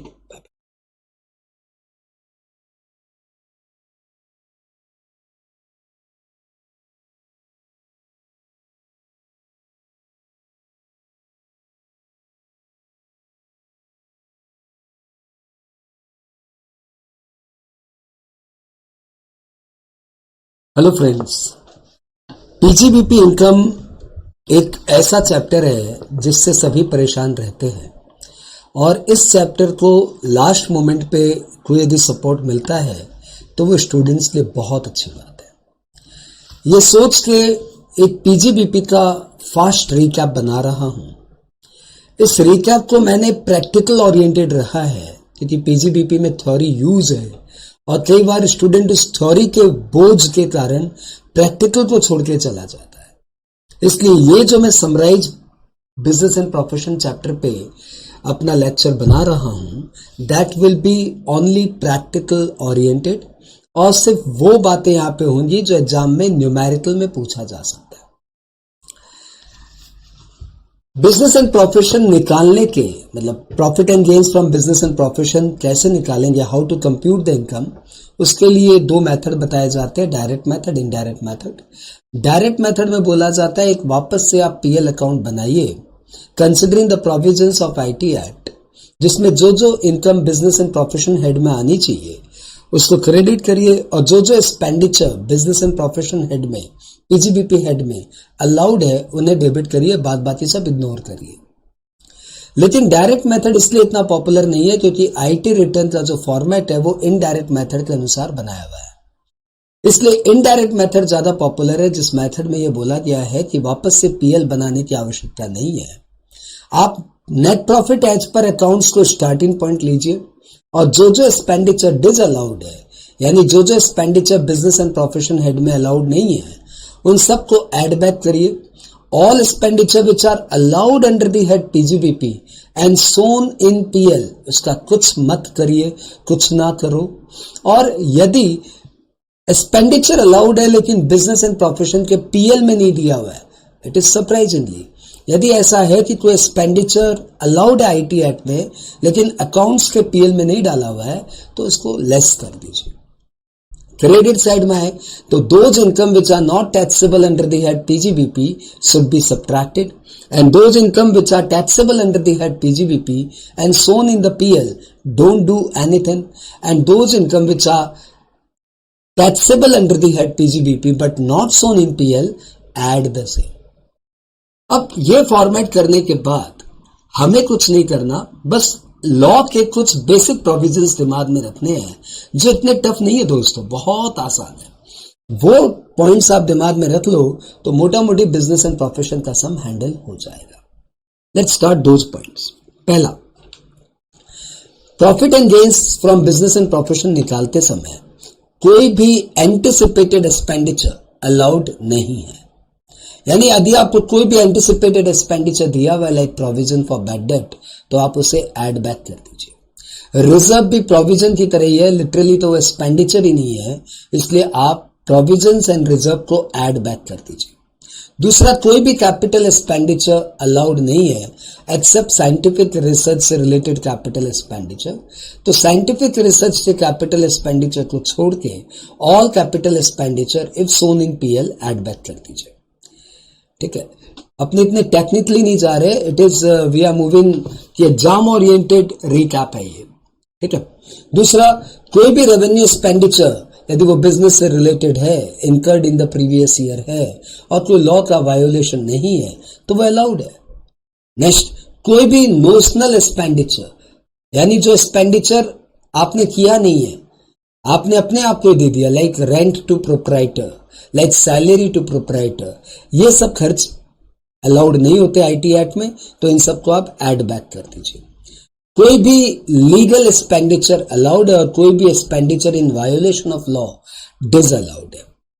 Income tax section 40A में बोला हुआ डिसअलाउड। वेल्थ टैक्स बहुत पुरानी कहानी है, लेकिन वो डिसअलाउड। इलीगल इनकम हो या लीगल इनकम हो, सब टैक्सेबल है, लेकिन एक्सपेंडिचर्स में illegal expenditures are not allowed. Depreciation as per accounts add कर देना और depreciation as per IT act less कर देना। रिपेयर्स में current repair is allowed, capital repair is disallowed. Rent to proprietor is allowed and rent to partner is disallowed. Preliminary expenditure under section 35D is allowed in 5 equal installments. And maximum preliminary expenditure can be 5% of cost of project. तो यदि आपका preliminary expenditure PL में दिया हुआ है 10 लाख और additional information में दिया हुआ है कॉस्ट ऑफ प्रोजेक्ट 80 लाख, तो ध्यान रखिएगा कॉस्ट ऑफ प्रोजेक्ट 80 लाख का 5% मैक्सिमम प्रिलिमिनरी एक्सपेंडिचर अलाउड है। यानी प्रिलिमिनरी एक्सपेंडिचर अलाउड होगा सिर्फ 4 लाख और वो 4 लाख भी अलाउड होगा 5 सालों में। यानी इस साल अलाउड होगा सिर्फ 80,000 और आपने पीएल में कितना दिखा रहा है 10 लाख। तो ट्रीटमेंट कैसे करेंगे? Preliminary expenditure as per accounts add 10 lakh and preliminary expenditure as per IT act less 80,000। Amalgamation या डीमर्जर पे कोई भी खर्च होता है तो इंडियन कंपनी को सेक्शन 35DD में वो अलाउड है। 35DD को मैंने नाम दिया दो दिल की एक ही कहानी है, या तो ये अमालगमेट होते हैं या फिर डीमर्ज हो जाते हैं। तो अमालगमेशन या डीमर्ज का जो भी खर्चा है वो इंडियन कंपनी को अलाउड है, the company which incurs the expenditure in 5 equal instalments. उसके बाद voluntary retirement compensation on the other retrenchment, this should be VRC. Voluntary retirement compensation is allowed under section 35DDA in 5 equal installment on cash basis. यानी जब आप पे करेंगे तब ये 5 सालों में अलाउड हो जाएगा। तो सपोज आपको पीएल में दिया हुआ VRC 10 लाख और विद इन ब्रैकेट दिया हुआ VRC पेड 8 लाख, तो पहली बात तो 10 लाख अलाउड नहीं होगा, 8 लाख अलाउड होगा।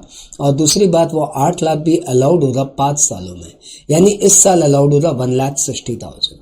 तो पीएल में जितना दिया हुआ है उसको हम लोग डेप्रिसिएशन की तरह ट्रीट करेंगे। VRC as per accounts add 10 lakh and VRC as per IT act as per section 35DDA 1,60,000 less. Advertisement with political party disallowed है। इस रिगार्ड में ये बात ध्यान रखिएगा कि पीएल कैलकुलेट करते समय, पीजीबीपी कैलकुलेट करते समय advertisement with political party disallowed है, लेकिन नीचे 80GGB 80GGC में एडवर्टीजमेंट विद पॉलिटिकल पार्टी का आपको डिडक्शंस मिल जाता है 100%। वहां पे donation to political party and advertisement with political party both are covered for 80GGB and GGC, 100% deductions मिल जाता है। खैर, कोई भी एनिमल जो आप बिजनेस में यूज कर रहे हो, यदि not as stock in trade, any animals which are use for business not as stock in trade, और जब वो यूजलेस हो जाएंगे और आप उन्हें डिस्पोज करेंगे तो जो भी उस समय लॉस हुआ वो लॉस आपको बिजनेस एंड प्रोफेशन हेड में अलाउड एक्सपेंडिचर माना जाएगा। 36(1)(6) animal became useless and thrown out or sold out, then whatever loss incurred, that shall be allowed as business and profession expenditure. Interest on loan is allowed provided the loan is used for business purpose. इस regard में ध्यान रखिएगा कि interest on loan to pay income tax is disallowed and interest on loan to pay GST is allowed. Interest on loan to purchase capital asset, तो जब तक capital asset put to use होती है तब तक का इंटरेस्ट कैपिटलाइज करेंगे, और एक बार एसेट पुट टू यूज हो गई उसके बाद का interest on loan revenue expenditure की तरह अलाउड होगा। मैं दोबारा बता दूं, ये फास्ट रिकैप है, इसमें हम लोग कोई आपको टीचिंग का काम नहीं कर रहे हैं, बस एग्जाम्स में आपको फटाफट देख के जाना हो तो उस समय के लिए वीडियो है। Interest on delayed payment of GST is allowed, जैसा कि इसमें दिया हुआ है। इंटरेस्ट ऑन लोन टू पे income tax is disallowed. Interest on loan to pay dividend is allowed. Bad debt is allowed, चाहे आपका पार्टी सॉल्वेंट हो या इंसॉल्वेंट हो। यदि आपने उसे बुक्स में राइट ऑफ कर दिया तो bad debt shall be allowed. Bad debt recovery obviously business income माना जाएगा। जितना पहले बैड डेट अलाउड हो गया था, अब यदि वो अमाउंट रिकवर हो जाता है तो to the extent expenditure was allowed earlier, it shall be treated as business income. Family planning expenditure corporate houses को अलाउड है। यदि कोई कंपनी अपने एम्प्लॉइज में फैमिली प्लानिंग अवेयरनेस के लिए कोई खर्च करती है, तो यदि वो रेवेन्यू एक्सपेंडिचर है तो वो पूरा का पूरा अलाउड है, और यदि वो कैपिटल एक्सपेंडिचर है तो 5 सालों में अलाउड है। सेक्शन है 36 subsection 1 clause 9। Depreciation on scientific research asset not allowed, क्योंकि मैंने अभी बताया कि साइंटिफिक रिसर्च के लिए आप कोई भी कैपिटल एक्सपेंडिचर करते हैं एक्सक्लूडिंग लैंड, तो वो 100% ऐसे ही अलाउड हो जाता है। जब कैपिटल एक्सपेंडिचर ऐसे ही 100% अलाउड हो गया तो फिर आपको डेप्रिसिएशन क्यों चाहिए। Any payment outside India without TDS is 100% disallowed under section 40A, and any payment to a resident without TDS, any payment to a resident without TDS like salary का payment, interest का payment, royalty का payment, contract का payment, professional फी का payment, any payment to resident without TDS shall be 30% disallowed. 30% will be disallowed. 27 number point की कोई आवश्यकता नहीं है। पॉइंट नंबर 28 में आते हैं। Any payment to related person is allowed but excess payment to related person is disallowed. तो यदि आपको सम में दिया रहे कि goods purchase from brother for ₹20 lakh whereas market value is 12 lakh, तो 12 लाख का गुड्स आप अपने भाई से लिए, उसमें कोई ट्रबल नहीं है, लेकिन आपने उसके लिए 20 लाख रुपया दिया, that is the reason of trouble, इसलिए 8 लाख डिसअलाउड हो जाएगा। Excess payment to related person is disallowed, section है 40A सबसेक्शन 2। कैश में एक्सपेंडिचर डिस्करेज करने के लिए सेक्शन 40A3 में बोला हुआ है कि any payment, any expenditure incurred otherwise than account payee cheque और account payee draft shall be fully disallowed if the amount of expenditure is more than 10,000 and it is paid on a single day. तो कोई भी एक expenditure किसी एक party को किसी एक ही दिन में 10,000 से ऊपर का आपने कैश से या बेयरर चेक से या क्रॉस चेक से पेमेंट किया है तो वो एक्सपेंडिचर डिसअलाउड हो जाएगा। लेकिन account payee cheque, account payee draft या ECS या अदर नोटिफाइड मोड से पेमेंट किया है तो वो अलाउड हो जाएगा। वैसे ही कैपिटल एक्सपेंडिचर भी यदि आप कैश में करते हो 10,000 से ऊपर का तो फिर उसके ऊपर भी depreciation not allowed. Section 43B में 7 ऐसे एक्सपेंडिचर का नाम दिया हुआ है जिससे आपको रिटर्न फाइलिंग ड्यू डेट के पहले पहले पे करना है। 7 ऐसे एक्सपेंडिचर है जिससे आपके रिटर्न की ड्यू डेट के अंदर अंदर पेमेंट करना है। Due date of filing of return आपको पता है, जिनकी ऑडिट कंपलसरी है उनके लिए 31 अक्टूबर ऑफ द असेसमेंट ईयर, और जिनकी ऑडिट कंपलसरी नहीं है उनके लिए 31 July of the assessment year. तो जिनकी ऑडिट कंपलसरी है उनके लिए 31 अक्टूबर ऑफ द असेसमेंट ईयर, और जिनकी ऑडिट कंपलसरी नहीं है उनके लिए 31 July of the assessment year. तो आई होप आपको ध्यान रहेगा। ओके, और जिनकी ऑडिट कंपलसरी नहीं है उनके लिए 31 जुलाई। तो ये 7 एक्सपेंडिचर यदि आप रिटर्न फाइलिंग डेट के पहले पहले पेमेंट कर देंगे तो अलाउड हो जाएगा। अदरवाइज फिर जिस ईयर में आप पेमेंट करेंगे उस ईयर में अलाउड होगा। ये 7 एक्सपेंडिचर है। गवर्नमेंट को taxes to government, payment for use of railway asset, interest to bank, public financial institution NBFC, interest to cooperative bank, and bonus and commission to employee, leave encashment to employee, and employer's contribution to provident fund, gratuity fund, any other approved employee welfare fund. तो ये 7 expenditure return filing की due date के पहले पहले payment करो तो allowed है, और रिटर्न की ड्यू डेट के बाद पेमेंट करो तो जिस ईयर में पेमेंट करेंगे उस ईयर में अलाउड है। इसके अलावा भी कई सारी छोटी छोटी बातें जो आपको दिमाग में रखनी चाहिए, जैसे employees contribution to provident fund, section 36 subsection 1 5A उसको डील करता, बहुत इंपॉर्टेंट है।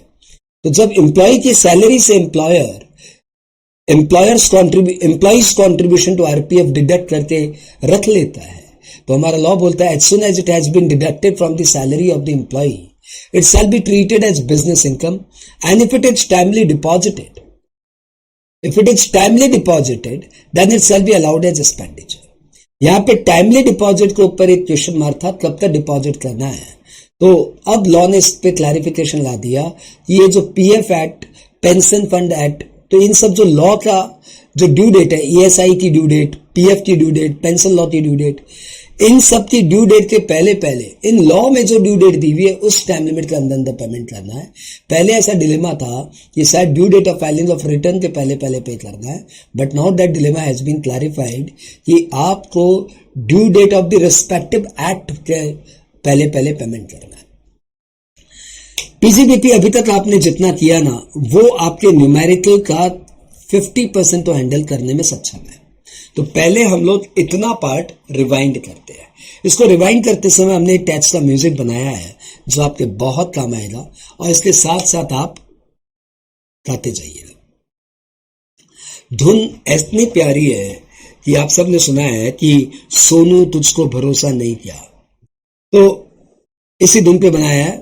साथ में आ जाओ, लिरिक्स आपके सामने चल रही है तो आपको साथ साथ गाना चाहिए ताकि आपके प्रोविजंस याद हो जाए। स्टूडेंट तुझे पीजीबीपी से डर लगता क्या, मेरे संग 5 मिनट आता क्या, कुछ भी नहीं है टफ टफ, चल मेरे संग भाई रट रट, इनकम टैक्स तो है डिजअलाउड, आईडीटी सारे allowed, dividend CDT disallowed, interest paid allowed, provision reserve disallowed, festival के खर्चे अलाउड, पॉलिटिकल विज्ञापन disallowed, abnormal losses allowed, capital repair disallowed, current repair allowed, rent to proprietor disallowed, rent to partner allowed, depre accounts वाला add कर, depre tax वाला less कर, research के लिए donation दे, सारा का सारा डिडक्शन ले, प्रीलिम एक्सपेंस का खर्चा 5 सालों में बट जा, वीआरसी को पेमेंट कर, 5 साल के मजे कर। स्टूडेंट तुझे पीजीबीपी से डर लगता क्या, चिल्ला चिल्ला यूं पढ़ता क्या, 3 बार दोहराएगा सब इजी हो जाएगा, रोते रोते जो पढ़ेगा डेफिनेटली तू मरेगा, धंधे में रिश्ता लगाएगा एक्सेज गोल हो जाएगा, कैश में खर्चा मत कर टुल्लू, बन जाएगा उल्लू, साथ खर्चों का ध्यान रख, ड्यू डेट के पहले पे कर, अकाउंट्स जो ना बनाएगा 25,000 की खाएगा, ऑडिट जो ना कराएगा 1.5 लाख की खाएगा। स्टूडेंट तुझे पीजीबीपी से डर लगता क्या, मेरे संग गाना गाया क्या, बंगाल में हम गाए हैं, मुंद्रा सरजी बनाए हैं, अच्छा लगा तो लाइक मार, थैंक यू लव यू प्यार प्यार। तो भैया ये जो है ना, इसको यदि आप सिर्फ एक गाना ना समझो तो भैया ये तो आपके लिए रामायण है, बाइबल है। जितनी बार गाओगे उतना दिमाग में बजेगा कि कैश में खर्चा मत कर टुल्लू, बन जाएगा उल्लू, धंधे में रिश्ता लगाएगा एक्सेज गोल हो जाएगा। I hope you are mature enough to understand the provisions hidden in this lyric. तो आपको इस गाने को 2-3 बार को कम से कम रिवाइंड करके सुनना है और साथ साथ गाना है। एक बार जब मेरे 44 AD वाले प्रोविजंस और हो जाएंगे तब मैं इस गाने में अभी तक जो कट करके रिवाइंड नहीं किया था ये सारे पोर्शन भी फिर मैं उस समय कवर कर लूंगा, ठीक है, ये वाले पोर्शन। तो आपने अभी पीजीबीपी में कौन कौन से एक्सपेंडिचर अलाउड है, कौन कौन से एक्सपेंडिचर डिसअलाउड है, इसकी एक समरी सुनी। अब आप डेप्रिसिएशन वाले टॉपिक में आ जाइए। डेप्रिसिएशन वाले टॉपिक में ऐसा बोला हुआ है कि डेप्रिसिएशन आपको तभी अलाउड होगा व्हेन व्हेन आपके दो कंडीशन सेटिस्फाई हो जाए, पहली बात SSC is the owner of the asset and number two the asset is use for business. Owner में हम लोग हायर परचेजर को भी ओनर मानते हैं एंड यूज फॉर बिजनेस में ध्यान रखिएगा, if the asset is actively use या पैसिवली यूज, दोनों यूज माना जाएगा। Passive use includes ready to use. Depreciation में ब्लॉक ऑफ एसेट के कॉन्सेप्ट पे डेप्रिसिएशन चार्ज होता है, यानी जितने भी सिमिलर नेचर और सिमिलर रेट ऑफ डेप्रिसिएशन वाली एसेट है उनका एक ब्लॉक बनाया जाता है और फिर उस ब्लॉक पे डेप्रिसिएशन चार्ज किया जाता है। फॉर्मेट आपको पता है, opening WDV, add addition during the year and less money payable on sale of such asset. अब ये जो वैल्यू बची ना XYZ हम लोग इसको बोलते हैं समझने के लिए, XYZ पे डेप्रिसिएशन चार्ज होगा, ये ध्रुव सत्य है कि ये सारा कैलकुलेशन करने के बाद जो वैल्यू बची XYZ इस पे डेप्रिसिएशन चार्ज होगा। और यदि आपका XYZ नेगेटिव हो गया तो डेप्रिसिएशन चार्ज ही नहीं होगा, the negative value will be termed as short term capital gain. और यदि आपका XYZ पॉजिटिव है लेकिन ब्लॉक में कोई रियल एसेट नहीं है तब भी डेप्रिसिएशन चार्ज नहीं होगा और उस XYZ को हम लोग बोलेंगे short term capital loss. Depreciation charge करते समय टाइम इफेक्ट को ध्यान रखिएगा कि डेट ऑफ सेल का तो कोई रेलिवेंट ही नहीं है। आप चाहे तो 4 अप्रैल को बेचिए और चाहे तो 31 मार्च को बेचिए, date of sale is irrelevant. Date of purchase का रेलिवेंस है if the asset is purchase during the year and put to use for less than 180 days, तो फिर आपको डेप्रिसिएशन हाफ ईयर का मिलेगा। एंड टू बी नोटेड, ये जो depreciation half year का मिलेगा वो तभी मिलेगा if asset is purchase during the year as well as it is put to use for less than 180 days, तभी हाफ ईयर का डेप्रिसिएशन चार्ज होगा, अदरवाइज फुल ईयर डेप्रिसिएशन। अब इसमें एडिशनल डेप्रिसिएशन को आप और पंच करिए। Additional depreciation is allowed to a manufacturing undertaking, assessee चाहे जो भी हो, individual, HUF, firm, company, applicable to all assessee. Condition is that assessee is using the asset for manufacturing purposes और इसने इसको अपनी प्लांट एंड इसको अपनी फैक्ट्री में लगाया है। न्यू प्लांट एंड मशीनरी पे एडिशनल डेप्रिसिएशन अलाउड है। यदि आप किसी प्लांट एंड मशीनरी को अपनी ऑफिस में लगाते हो, गोडाउन में लगाते हो, तो इसके ऊपर आपको एडिशनल डेप्रिसिएशन नहीं मिलेगा। एडिशनल डेप्रिसिएशन तभी मिलता है when the asset is installed in factory. Factory में इंस्टॉल करने के बाद it is eligible for additional depreciation, but office appliances is not eligible और motor vehicle, aircraft and vessels are not eligible for additional depreciation. Second hand asset is not eligible for depreciation, additional depreciation, and building, furniture, intangible asset are not eligible for additional depreciation। और यदि आप किसी asset के ऊपर straight line method of depreciation claim करते हैं तो फिर इस पे additional depreciation is not eligible. इन सब बातों के बाद एडिशनल डेप्रिसिएशन में आप ये भी बात ध्यान रखिएगा कि यदि कोई एडिशनल डेप्रिसिएशन आप asset less than 180 days use करते हो तो एडिशनल डेप्रिसिएशन भी हाफ हो जाएगा और बैलेंस हाफ एडिशनल डेप्रिसिएशन आपको अगले साल में मिलेगा। मतलब एडिशनल डेप्रिसिएशन की रेट है 20%, तो 10% आपको इस साल मिलेगा और 10% आपको अगले साल मिलेगा। एडिशनल डेप्रिसिएशन किसी भी एसेट के लिए वन टाइम इवेंट है, बस जिस साल वो परचेज होता है उसी साल मिलता है, अगले साल से मिलना बंद हो जाता है। लेकिन यदि जिस साल परचेज किया उस साल लेस देन 180 डेज यूज होने के कारण हाफ ईयर का एडिशनल डेप्रिसिएशन मिला तो बैलेंस हाफ अगले साल मिल जाएगा।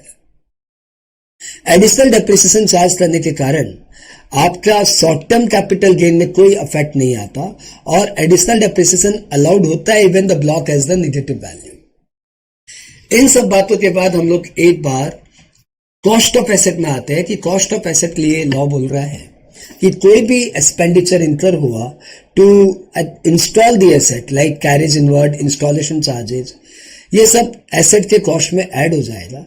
टैक्सेस जिसकी ITC मिल गई है, इनपुट टैक्स क्रेडिट मिल गई है, वो टैक्सेस कॉस्ट में ऐड नहीं होगा और जिस टैक्स की इनपुट टैक्स क्रेडिट नहीं मिली है वो टैक्स कॉस्ट में ऐड हो जाएगा। गवर्नमेंट सब्सिडी कॉस्ट से लेस हो जाएगा, ट्रायल रन एक्सपेंडिचर कॉस्ट में ऐड हो जाएगा। यदि कोई आपको एसेट गिफ्टेड मिली है तो cost to previous owner will be treated as cost to current owner. यदि कोई पर्सनल बिल्डिंग आप बिजनेस में यूज कर रहे हो तो उस पर्सनल बिल्डिंग को जो नोशनल रिटर्न डाउन वैल्यू बनता है if the building would have been used for the current purpose from very beginning, तो उसका डेप्रिसिएशन माइनस करते करते आज की डेट में जो नोशनल रिटर्न ऑन वैल्यू बनता है that will be treated as cost of asset. लेकिन यदि कोई पर्सनल अदर एसेट है like car etcetera other than building, personal और कोई एसेट है जिसे आपने बिल्डिंग में, जिसे आपने बिजनेस में यूज कर लिया, तो उस एसेट का जो ओरिजिनल कॉस्ट है उस पर आपको डेप्रिसिएशन अलाउड होगा. अमालगमेशन, डीमर्जर या सक्सेशन के केस में डेप्रिसिएशन दोनों ऑर्गेनाइजेशन को अलाउड होगा, ओल्ड कंपनी को भी और न्यू कंपनी को भी, in the ratio of number of days asset is used by them. I advise इसके ऊपर आप एक सम देख के जाना. टर्मिनल डेप्रिसिएशन और बैलेंसिंग चार्ज का कॉन्सेप्ट ये है कि यदि कोई asset power sector undertaking use करता है और पावर सेक्टर अंडरटेकिंग उसके ऊपर स्ट्रेट लाइन मेथड फॉलो करता है, तो उस एसेट पे ब्लॉक ऑफ एसेट का कॉन्सेप्ट अप्लाई नहीं होता, सिंगल एसेट पे डेप्रिसिएशन चार्ज होती है. और ऐसे में यदि एसेट को आप बेचेंगे तो या तो लॉस होगा या फिर प्रॉफिट होगी. तो लॉस हुआ तो उसको हम लोग बोलेंगे टर्मिनल डेप्रिसिएशन, और प्रॉफिट हुआ तो हम लोग बोलेंगे balancing charge, and both will be the subject matter of PGBP, not capital gain. Normally asset बेचने पे जो प्रॉफिट होती है वो कैपिटल गेन में जाता है, लेकिन पावर सेक्टर जिसके ऊपर एसएलएम क्लेम करता है उस पे जो प्रॉफिट होती है वो बैलेंसिंग चार्ज कही जाती है, वो पीजीबीपी हेड में आता है. But to be noted, balancing charge can not exceed accumulated depreciation. Depreciation charge करते समय ध्यान रखिएगा कि गुडविल के ऊपर अब डेप्रिसिएशन मिलना बंद हो गया. गुडविल ओन्ड है, मतलब क्रिएटेड है, सेल्फ जनरेटेड गुडविल है, तो उस पर तो डेप्रिसिएशन का सवाल ही नहीं उठता. इवन जो परचेज गुडविल है, इवन जो अमालगमेशन करते समय एक्सेस पेमेंट हुआ वो वाली गुडविल है, उस पर भी डेप्रिसिएशन मिलना बंद हो गया. डेप्रिसिएशन की मैक्सिमम रेट 40% है. कोई भी एसेट पे ज्यादा से ज्यादा 40% ही डेप्रिसिएशन आपको अलाउड हो सकता है. ये मोटा मोटी आप डेप्रिसिएशन का कंटेंट अपने साथ रखना और एक आधे सम की प्रैक्टिस कर लेना तो डेप्रिसिएशन आपसे हैंडल हो जाएगा. अब हम लोग आ जाते हैं प्रिजम्पटिव इनकम में. Section 44 AD deals with the presumptive income which is applicable to all resident individual HUF firm but is not applicable to LLP. यदि कोई भी नोटिफाइड SEC, कोई भी स्पेसिफाइड SEC कोई भी तरह का बिजनेस करता है, यदि उसका टर्नओवर 2 करोड़ तक है तो हम उसे प्रिजम्पटिव इनकम मान लेते हैं 8% ऑफ इट्स टर्नओवर. इस समय इस रिगार्ड में ध्यान रखिएगा कि कोई भी एजेंसी का बिजनेस करता है या ब्रोकरेज पे कमीशन का बिजनेस करता है या स्पेसिफाइड प्रोफेशन करता है या applying leasing hiring of goods carriage करता है या डिडक्शंस के चैप्टर 6 से के पार्ट C वाले डिडक्शंस क्लेम करता है, लाइक ATIA, ATIB, ATI या ATJJA क्लेम करता है, तो ऐसी ऑर्गेनाइजेशन को 44 AD का बेनिफिट नहीं मिलता. अदरवाइज सारी organisation whatever their business सब 44 AD के लिए एलिजिबल है. और कंडीशन बस इतनी सी है कि आपका टर्नओवर 2 करोड़ के अंदर हो. अब इस रिगार्ड में भी अच्छी बात यह है कि इनका 6% प्रिजम्पटिव इनकम भी माना जा सकता है उन टर्नओवर पे, टर्नओवर के उस पार्ट पे जो कि इन्होंने account payee cheque, account payee draft या इलेक्ट्रॉनिक क्लियरिंग सिस्टम या नोटिफाइड मेथड से रिसीव कर लिया है by due date of filing of return. तो due date of filing of return के पहले पहले टर्नओवर का जितना भी part account payee cheque, account payee draft, ECS या नोटिफाइड मैकेनिज्म से आपको रिसीव हो गया है, उस टर्नओवर के ऊपर 6% और बाद बाकी टर्नओवर पे 8% प्रिजम्पटिव इनकम कंप्यूट होगी.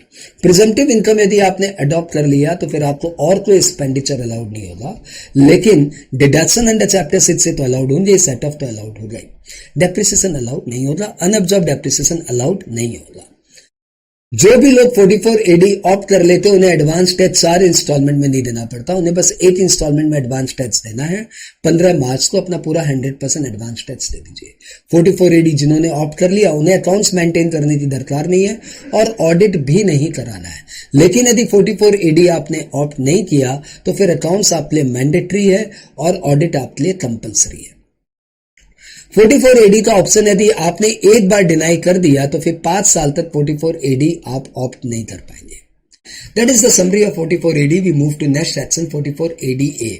This is applicable to professionals. Applicable to resident individual, resident HUF, resident firm, but not LLP.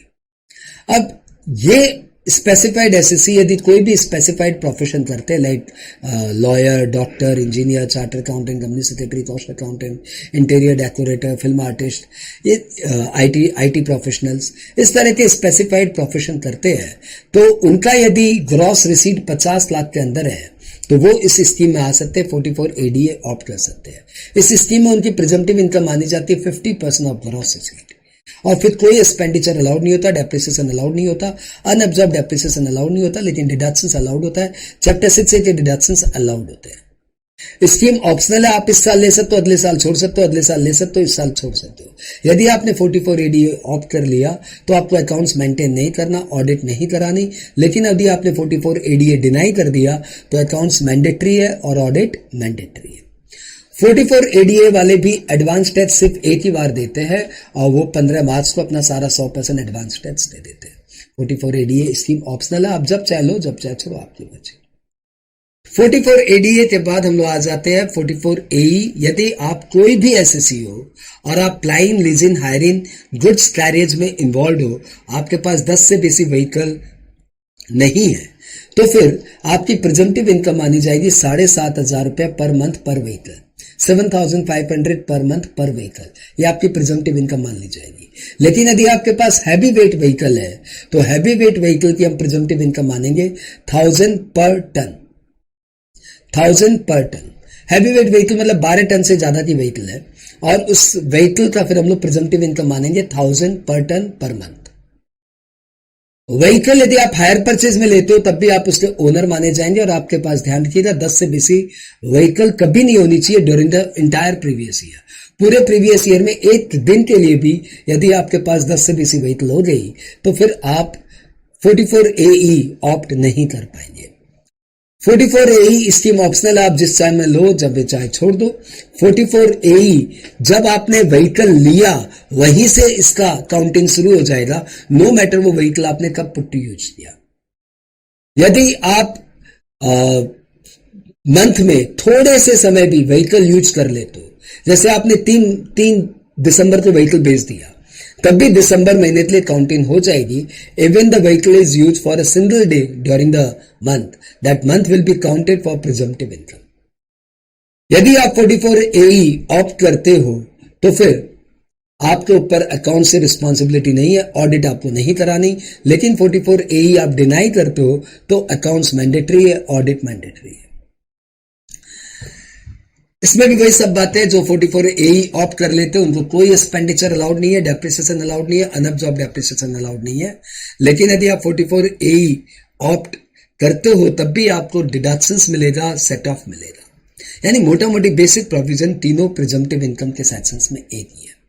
2 section और सुनो, ये थ्योरी के सेक्शन है लेकिन वाइटल है। 44 AA मेंटेनेंस ऑफ अकाउंट्स और 44 AB ऑडिट। तो 44 AA में बोला हुआ है कि जो स्पेसिफाइड प्रोफेशन करते हैं, यदि पिछले 3 साल में तीनों साल उनकी ग्रॉस रिसीट 1.5 लाख से ज्यादा है, they need to prepare the accounts as per rule 6F।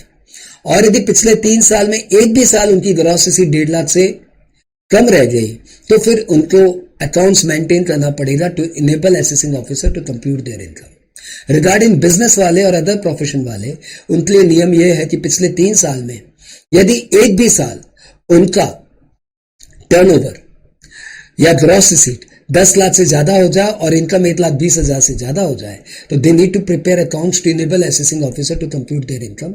और पिछले 3 साल में एक भी साल ऐसा नहीं हुआ कि उनका टर्नओवर 10 लाख को एक्सीड कर गया या इनकम 1,20,000 को एक्सीड कर गई तो उन्हें अकाउंट्स मेंटेन ही नहीं करना। लेकिन इंडिविजुअल एचयूएफ के लिए ये टर्नओवर 10 लाख की लिमिट 25 लाख हो गई और इनकम 1,20,000 की लिमिट 2.5 लाख हो गई। 44 AA वाला प्रोविजन यदि आप फॉलो नहीं करते हो तो आपको 25,000 की पेनल्टी लगती है। 44 AB ऑडिट किनको कराना है, तो जिन बिजनेस वालों का टर्नओवर 1 करोड़ से ऊपर है और जिन स्पेसिफाइड प्रोफेशन वालों की ग्रॉस रिसीट 50 लाख से ऊपर है, उनके लिए ऑडिट मैंडेटरी है। और इन दिनों में एक अमेंडमेंट आया कि यदि आपका टर्नओवर 10 करोड़ तक भी है और आपकी टोटल रिसीट का 5% तक ही बस कैश में रिसीव होता है और टोटल एक्सपेंडिचर का सिर्फ 5% तक ही आपका पेमेंट कैश में होता है। टोटल रिसीट का सिर्फ 5% कैश रिसीट, टोटल पेमेंट का सिर्फ 5% कैश पेमेंट।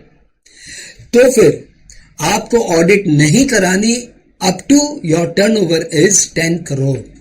10 CR तक भी यदि आपका टर्नओवर पहुंच जाए तब भी आपको ऑडिट नहीं करानी, यदि आपकी रिसीट का सिर्फ 5% कैश रिसीट है एज वेल एज आपके पेमेंट का सिर्फ 5% ही कैश पेमेंट है।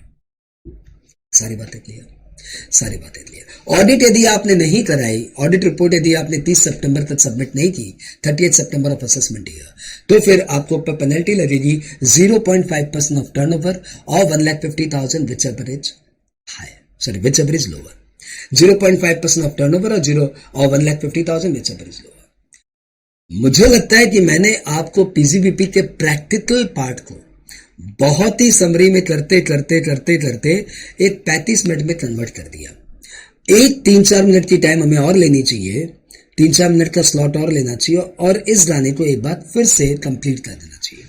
स्टार्ट करें, थोड़ी पिच हाई करता हूं। स्टूडेंट तुझे पीजीबीपी से डर लगता क्या, मेरे संग 5 मिनट आता क्या, कुछ भी नहीं है टफ टफ, चल मेरे संग भाई रट रट, इनकम टैक्स तो है डिसअलाउड, आईडीटी सारे allowed, dividend CDT disallowed, interest paid allowed, provision reserve disallowed, festival के खर्चे अलाउड, पॉलिटिकल विज्ञापन disallowed, abnormal losses allowed, capital repair disallowed, current repair allowed, rent proprietor disallowed, rent partner allowed, depre accounts वाला add कर, depre tax वाला less कर, research के लिए donation दे, सारा का सारा डिडक्शन दे, प्रीलिम एक्सपेंस का खर्चा 5 सालों में बट जा, वीआरसी को पेमेंट कर, 5 साल के मजे कर। स्टूडेंट तुझे पीजीबीपी से डर लगता क्या, चिल्ला चिल्ला यूं पढ़ता क्या, 3 बार दोहराएगा सब इजी हो जाएगा, रोते रोते जो पढ़ेगा डेफिनेटली तू मरेगा, कंधे में रिश्ता लगाएगा, एक्सेज गोल हो जाएगा, कैश में खर्चा मत कर टुल्लू, बन जाएगा उल्लू, 7 खर्चों का ध्यान रख, ड्यू डेट के पहले पे कर, अकाउंट्स जो ना बनाएगा 25,000 की खाएगा, ऑडिट नहीं जो कराएगा 15,000 1.5 लाख की खाएगा, प्रेजेंटिव इनकम में आ जा 8% 6% मान जा, लॉरी जो तू चलाएगा 7,500 जाएगा, प्रोफेशन वालों आ जाओ 50% इनकम मान जाओ। स्टूडेंट तुझे पीजीबीपी से डर लगता क्या, चिल्ला चिल्ला यूं पढ़ता क्या, बंगाल में हम गाए हैं, मुंद्रा सर जी बनाए हैं, अच्छा लगा तो लाइक मार, थैंक यू लव यू प्यार प्यार, ऑल द बेस्ट बच्चों प्यार प्यार, ऑल द बेस्ट बच्चों आपके एग्जाम्स लिए। आई होप ये एफर्ट आपके काम आएगा और पीजीबीपी अब उतना भी टफ नहीं रहेगा जो इतना आप सोच रहे थे। Thank you.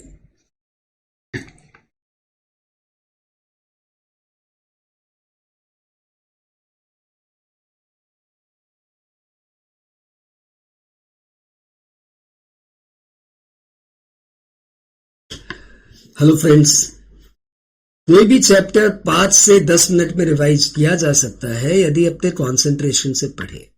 इसी के डेमोन्स्ट्रेशन में हम income from other sources chapter उठाए हैं और इसमें हमने गिफ्ट को कवर नहीं किया है। टॉपिक को आप कई सारे सेगमेंट्स में डिवाइड करिए। पहला इंट्रो, दूसरा फैमिली पेंशन, तीसरा कंपोजिट रेंट, चौथा कैजुअल इनकम, पांचवा डिविडेंड और उसके बाद miscellaneous like letting out of plant machinery furniture etcetera. सबसे पहले अपने स्टार्ट करते हैं इंट्रो से। Income from other sources section 56 से 59 तक है, और इस हेडर को हम लोग खुदा सेक्शन कहते हैं, खुदा हेडर कहते हैं, कि जिसका कोई नहीं उसका तो इनकम फ्रॉम अदर सोर्सेज है यारो। तो इनकम फ्रॉम अदर सोर्सेज में जो इनकम पिछले 4 हेड में नहीं आती वो यहां आती है। कुछ खास एग्जाम्पल्स है इसके, जैसे interest income, dividend income, casual income like lottery, betting, gambling, family pension income, rent from land, copy evaluation करने की fees, director fees, etcetera etcetera. We start with a sub topic family pension. Employ के death के बाद यदि employ की family को pension मिलती है तो that is taxable as income from other sources, और इस फैमिली पेंशन से एक स्टैंडर्ड डिडक्शन आपको मिलता है at the rate 1/3 of the pension of 15,000 which ever is lower. अगला इसमें टॉपिक आता है कंपोजिट रेंट।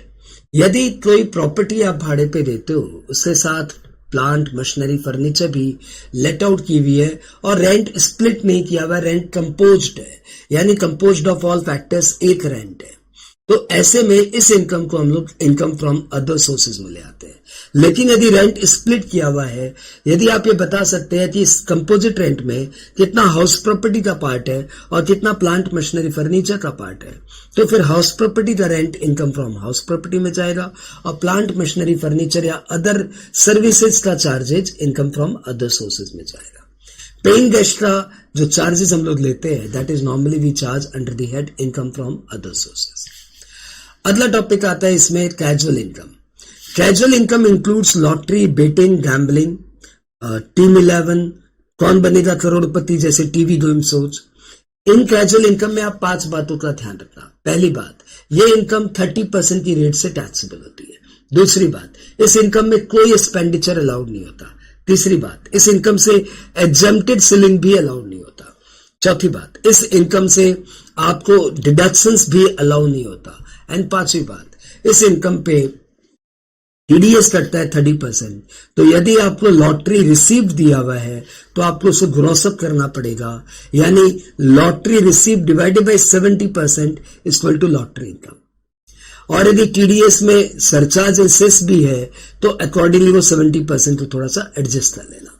जनरली कुछ नहीं बोले तो हम लोग 70% ही ले लेंगे। आगे बात करें, अगला टॉपिक इसमें आता है लेटिंग out of plant, machinery, furniture.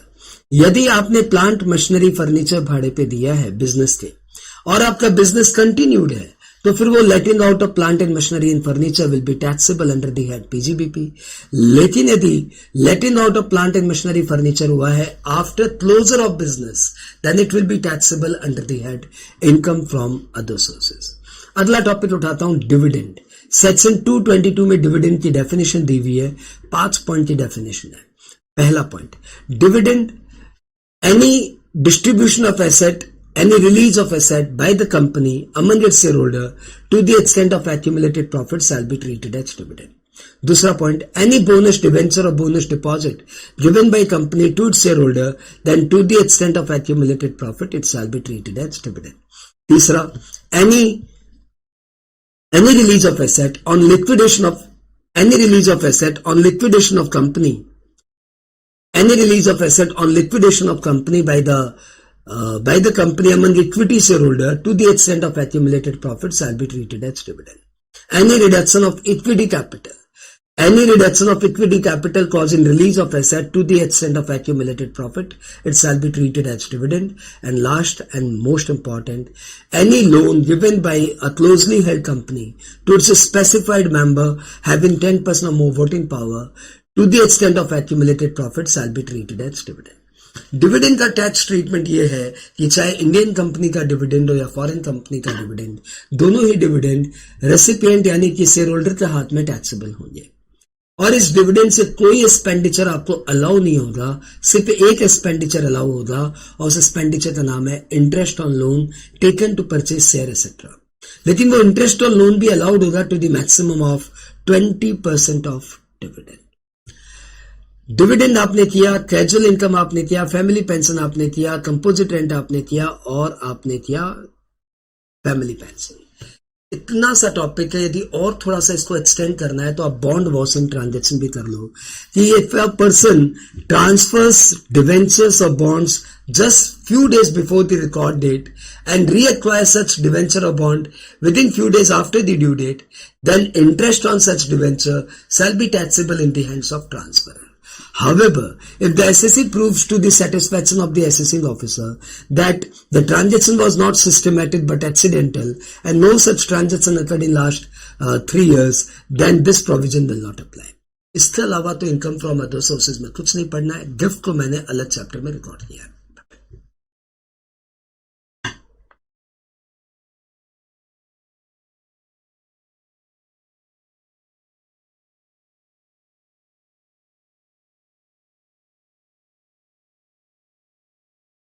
Hello friends, gift chapter हम लोग रिवाइज करने जा रहे हैं. I hope it will take hardly 5 to 10 minutes. Gift यदि आपको एम्प्लॉयर से मिले तो आप उसे सैलरी मानिए. And if the gift is receive from the employer you treat the same as salary. If the gift is receive from business relation then it should be treated as PGBP. और इन दोनों को छोड़ के और कोई आपको gift दे तो फिर वो इनकम फ्रॉम अदर सोर्सेज के दायरे में आता है. इनकम फ्रॉम अदर सोर्सेज के दायरे में जो गिफ्ट आते हैं उसमें भी ध्यान रखिएगा, यदि गिफ्ट फ्रॉम रिलेटेड पर्सन मिल जाए, रिलेटिव्स मिल जाए, तो gift is non taxable. Gift यदि मैरिज में दुल्हे या दुल्हन को मिले तो that gift is non taxable.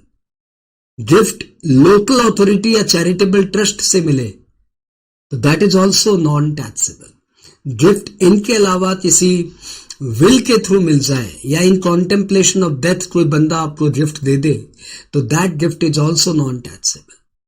Relative का gift non taxable, marriage gift non taxable, contemplation death या विल के थ्रू जो गिफ्ट मिला that is non taxable, and local authority या चैरिटेबल ट्रस्ट के जो गिफ्ट मिले दैट इज नॉन टैक्सेबल. इन सब के अलावा यदि आपको कोई और गिफ्ट दे तो फिर कैश गिफ्ट है कि काइंड गिफ्ट है ये देखिए. यदि कैश गिफ्ट है तो 50,000 रुपए तक वो गिफ्ट एग्जेम्प्टेड है इन एग्रीगेट, और 50,000 से ज्यादा हो जाए in aggregate then fully taxable. यानी यदि आपके 4 फ्रेंड आपको 13,000 मिला गिफ्ट दे दे, टोटल 52,000 हो गया, तो ये पूरा 52,000 टैक्सेबल हो जाएगा. काइंड में गिफ्ट मिले तो चेक करिए कि मूवेबल प्रॉपर्टी है कि इमूवेबल प्रॉपर्टी है. मूवेबल प्रॉपर्टी में jewellery, artistic work, shares and securities, ये 3 के सिर्फ मूवेबल गिफ्ट टैक्सेबल एरिना में आते हैं. इन ज्वेलरी, आर्टिस्टिक वर्क और शेयर्स एंड सिक्योरिटीज के अलावा हम इनको प्यार से बोलते हैं जैस. क्या बोलते हैं? जैस. Jewellery, artistic work, shares and securities. इनके अलावा आपको कोई गिफ्ट मिले मूवेबल प्रॉपर्टी का तो दैट इज नॉन टैक्सेबल. तो आपको कार गिफ्ट मिले, मोबाइल फोन गिफ्ट मिले, लैपटॉप गिफ्ट मिले, टीवी, रेफ्रिजरेटर गिफ्ट मिले, कैमरा गिफ्ट मिले, नॉन टैक्सेबल. सिर्फ jewellery, artistic work and shares and security. Immovable property के गिफ्ट मिलते हैं तो इमूवेबल प्रॉपर्टी के gift up to 50,000 individually exempted है, और 50,000 से ऊपर हो जाए individually then it will be taxable. जैस के गिफ्ट इंडिविजुअली नहीं देते, जैस के गिफ्ट इन एग्रीगेट यदि 50,000 से ज्यादा का है तो फुल्ली टैक्सेबल, और इन एग्रीगेट 50,000 तक का है तो नॉन टैक्सेबल. तो गिफ्ट को हमने 3 पार्ट में डिवाइड कर दिया, कैश गिफ्ट, जैस गिफ्ट और इमूवेबल प्रॉपर्टी के gift. Cash gift in aggregate 50,000 exempted, 50,000 से ज्यादा मिले फुल्ली टैक्सेबल. जैस गिफ्ट इन एग्रीगेट 50,000 एग्जेम्प्टेड, 50,000 से ज्यादा मिले फुल्ली टैक्सेबल. और इमूवेबल प्रॉपर्टी के इंडिविजुअली गिफ्ट 50,000 तक मिले तो एग्जेम्प्टेड, 50 से ज्यादा मिले तो पूरा का पूरा टैक्सेबल. नेक्स्ट बातें आ रही है कि प्योर गिफ्ट और डीम्ड गिफ्ट का भी कॉन्सेप्ट है. यदि आपका गिफ्ट है तो हम लोग उसको बोलेंगे प्योर गिफ्ट, और यदि आपको कोई सामान सस्ते में मिल जाए तो हम लोग उसको बोलेंगे डीम्ड गिफ्ट. जैसे सपोज ये ज्वेलरी है जिसकी कीमत है 10 लाख, आपको वो मिल गई 6 लाख, मतलब आपने 6 लाख में खरीदा, तो हमारा लॉ उसको बोलता है ये आपको 4 लाख का गिफ्ट हो गया. तो इमूवेबल प्रॉपर्टी है, उसकी स्टैम्प ड्यूटी वैल्यू है 90 लाख, आपको वो मिल गई 20 लाख में या 50 लाख में, तो 90 लाख की स्टैम्प ड्यूटी वैल्यू आपको 50 लाख में मिल गई तो हमारा लॉ बोलेगा 40 लाख का आपको गिफ्ट है. तो डीम्ड गिफ्ट भी अप टू 50,000 हो तो एग्जाम्प्टेड है, 50,000 से ज्यादा हो तो टैक्सेबल है। वही बात है कि जैसा गिफ्ट है तो डीम्ड गिफ्ट भी इन एग्रीगेट 50,000 तक एग्जाम्प्टेड है, और इमूवेबल प्रॉपर्टी का डीम्ड गिफ्ट है तो इंडिविजुअली 50,000 तक का एग्जाम्प्टेड है। तो that is all about gift. इतनी सी बात आप जरूर में ध्यान रखना कि गिफ्ट में सारे प्रोविजंस है, और गिफ्ट का हमारा एक छोटा सा गाना बनाया हुआ है जो इंडिविजुअल एचयूएफ के गिफ्ट को कवर अप कर लेता है। सुन लो फटाफट। धुन है झूठ बोले कौवा काटे, अरे बॉस दे तो है सैलरी, बिजनेस का पीजीबीपी, जो अदर कोई देवे तो आईपोस लगावो जी, जो अदर कोई देवे तो आईपोस लगावो जी। मैरिज गिफ्ट नॉट टैक्सेबल, रिश्तों को छोड़ दो, कोई मरते मरते दे रहा तो टैक्स न लीजियो, कोई मरते मरते दे रहा तो टैक्स न लीजियो। यहां तक वो स्टार्टिंग के सारे पॉइंट कवर हो जाए। अब आते हैं कैश गिफ्ट में। कैश गिफ्ट 50,000 तक छोड़ दो, उसके ऊपर फिर टैक्स करो, हाँ पूरा पूरा टैक्स करो। काइंड में गिफ्ट जो मिले तो जैस को टैक्स करो, अरे काइंड में गिफ्ट जो मिले तो जैस को टैक्स करो, चाहे प्योर हो या डीम्ड हो सबको टैक्स करो, चाहे प्योर हो या डीम्ड हो सबको टैक्स करो। बॉस दे तो है सैलरी, बिजनेस का पीजीबीपी, जो अदर कोई देवे तो आईफोस लगावो जी। मैरिज गिफ्ट नॉट टैक्सेबल, रिश्तों को छोड़ दो, कोई मरते मरते दे रहा तो टैक्स न लीजियो, कोई मरते मरते दे रहा तो टैक्स न लीजियो। इतने से गाने से आपका पूरा का पूरा गिफ्ट एक बार रिवाइंड हो जाता है। I hope the video was useful, आपके एग्जाम में सपोर्ट करेगा। थैंक यू बच्चों, all the best, bye bye.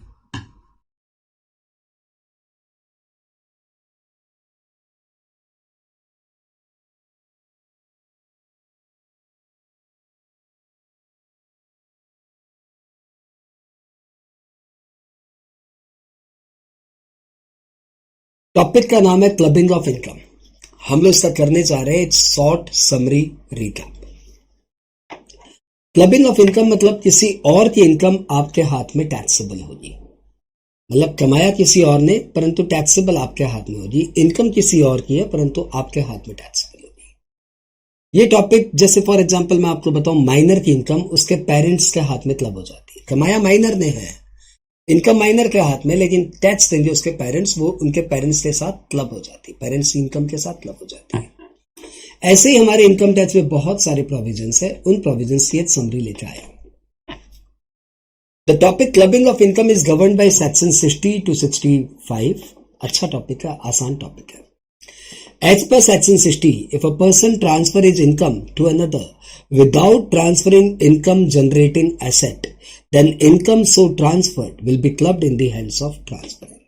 यदि कोई बंदा अपनी इनकम किसी दूसरे बंदे को दे देता है परंतु उससे रिलेटेड मतलब जिस एसेट से वो इनकम आ रही है वो एसेट ट्रांसफर नहीं करता, तो लॉ बोलता है ये नहीं चलेगा, income will be clubbed in the hands of transferor.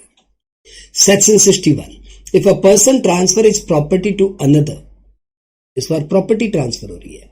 If a person transfer is property to another under a revocable clause, then the income from such property shall be clubbed in the hands of transferor. यदि कोई बंदा अपनी property किसी दूसरे बंदे को दे देता है परंतु under a revocable clause, revocable clause मतलब मैं जब चाहे प्रॉपर्टी वापस ले सकता हूं, या कुछ हैपनिंग होने पे प्रॉपर्टी वापस मेरे पास आ जाएगी, या कुछ टाइम के बाद ये प्रॉपर्टी मेरे पास वापस आ जाएगी। All these are revocable clause, यानी जिसमें ट्रांसफरर का प्रॉपर्टी को वापस लेने का या पार्ट ऑफ द प्रॉपर्टी को वापस लेने का या प्रॉपर्टी की इनकम पे या प्रॉपर्टी की पार्ट ऑफ द इनकम पे उसका कोई हक है, तो that is called revocable transfer.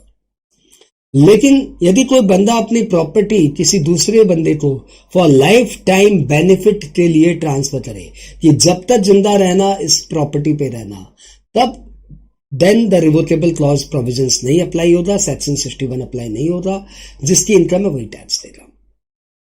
Section 64 subsection 1 clause 3, इसमें बोला हुआ है कि if an individual has a substantial interest in a concern and his spouse derives remuneration from the concern without technical or professional qualification, then the remuneration to spouse will be clubbed in the hands of individual.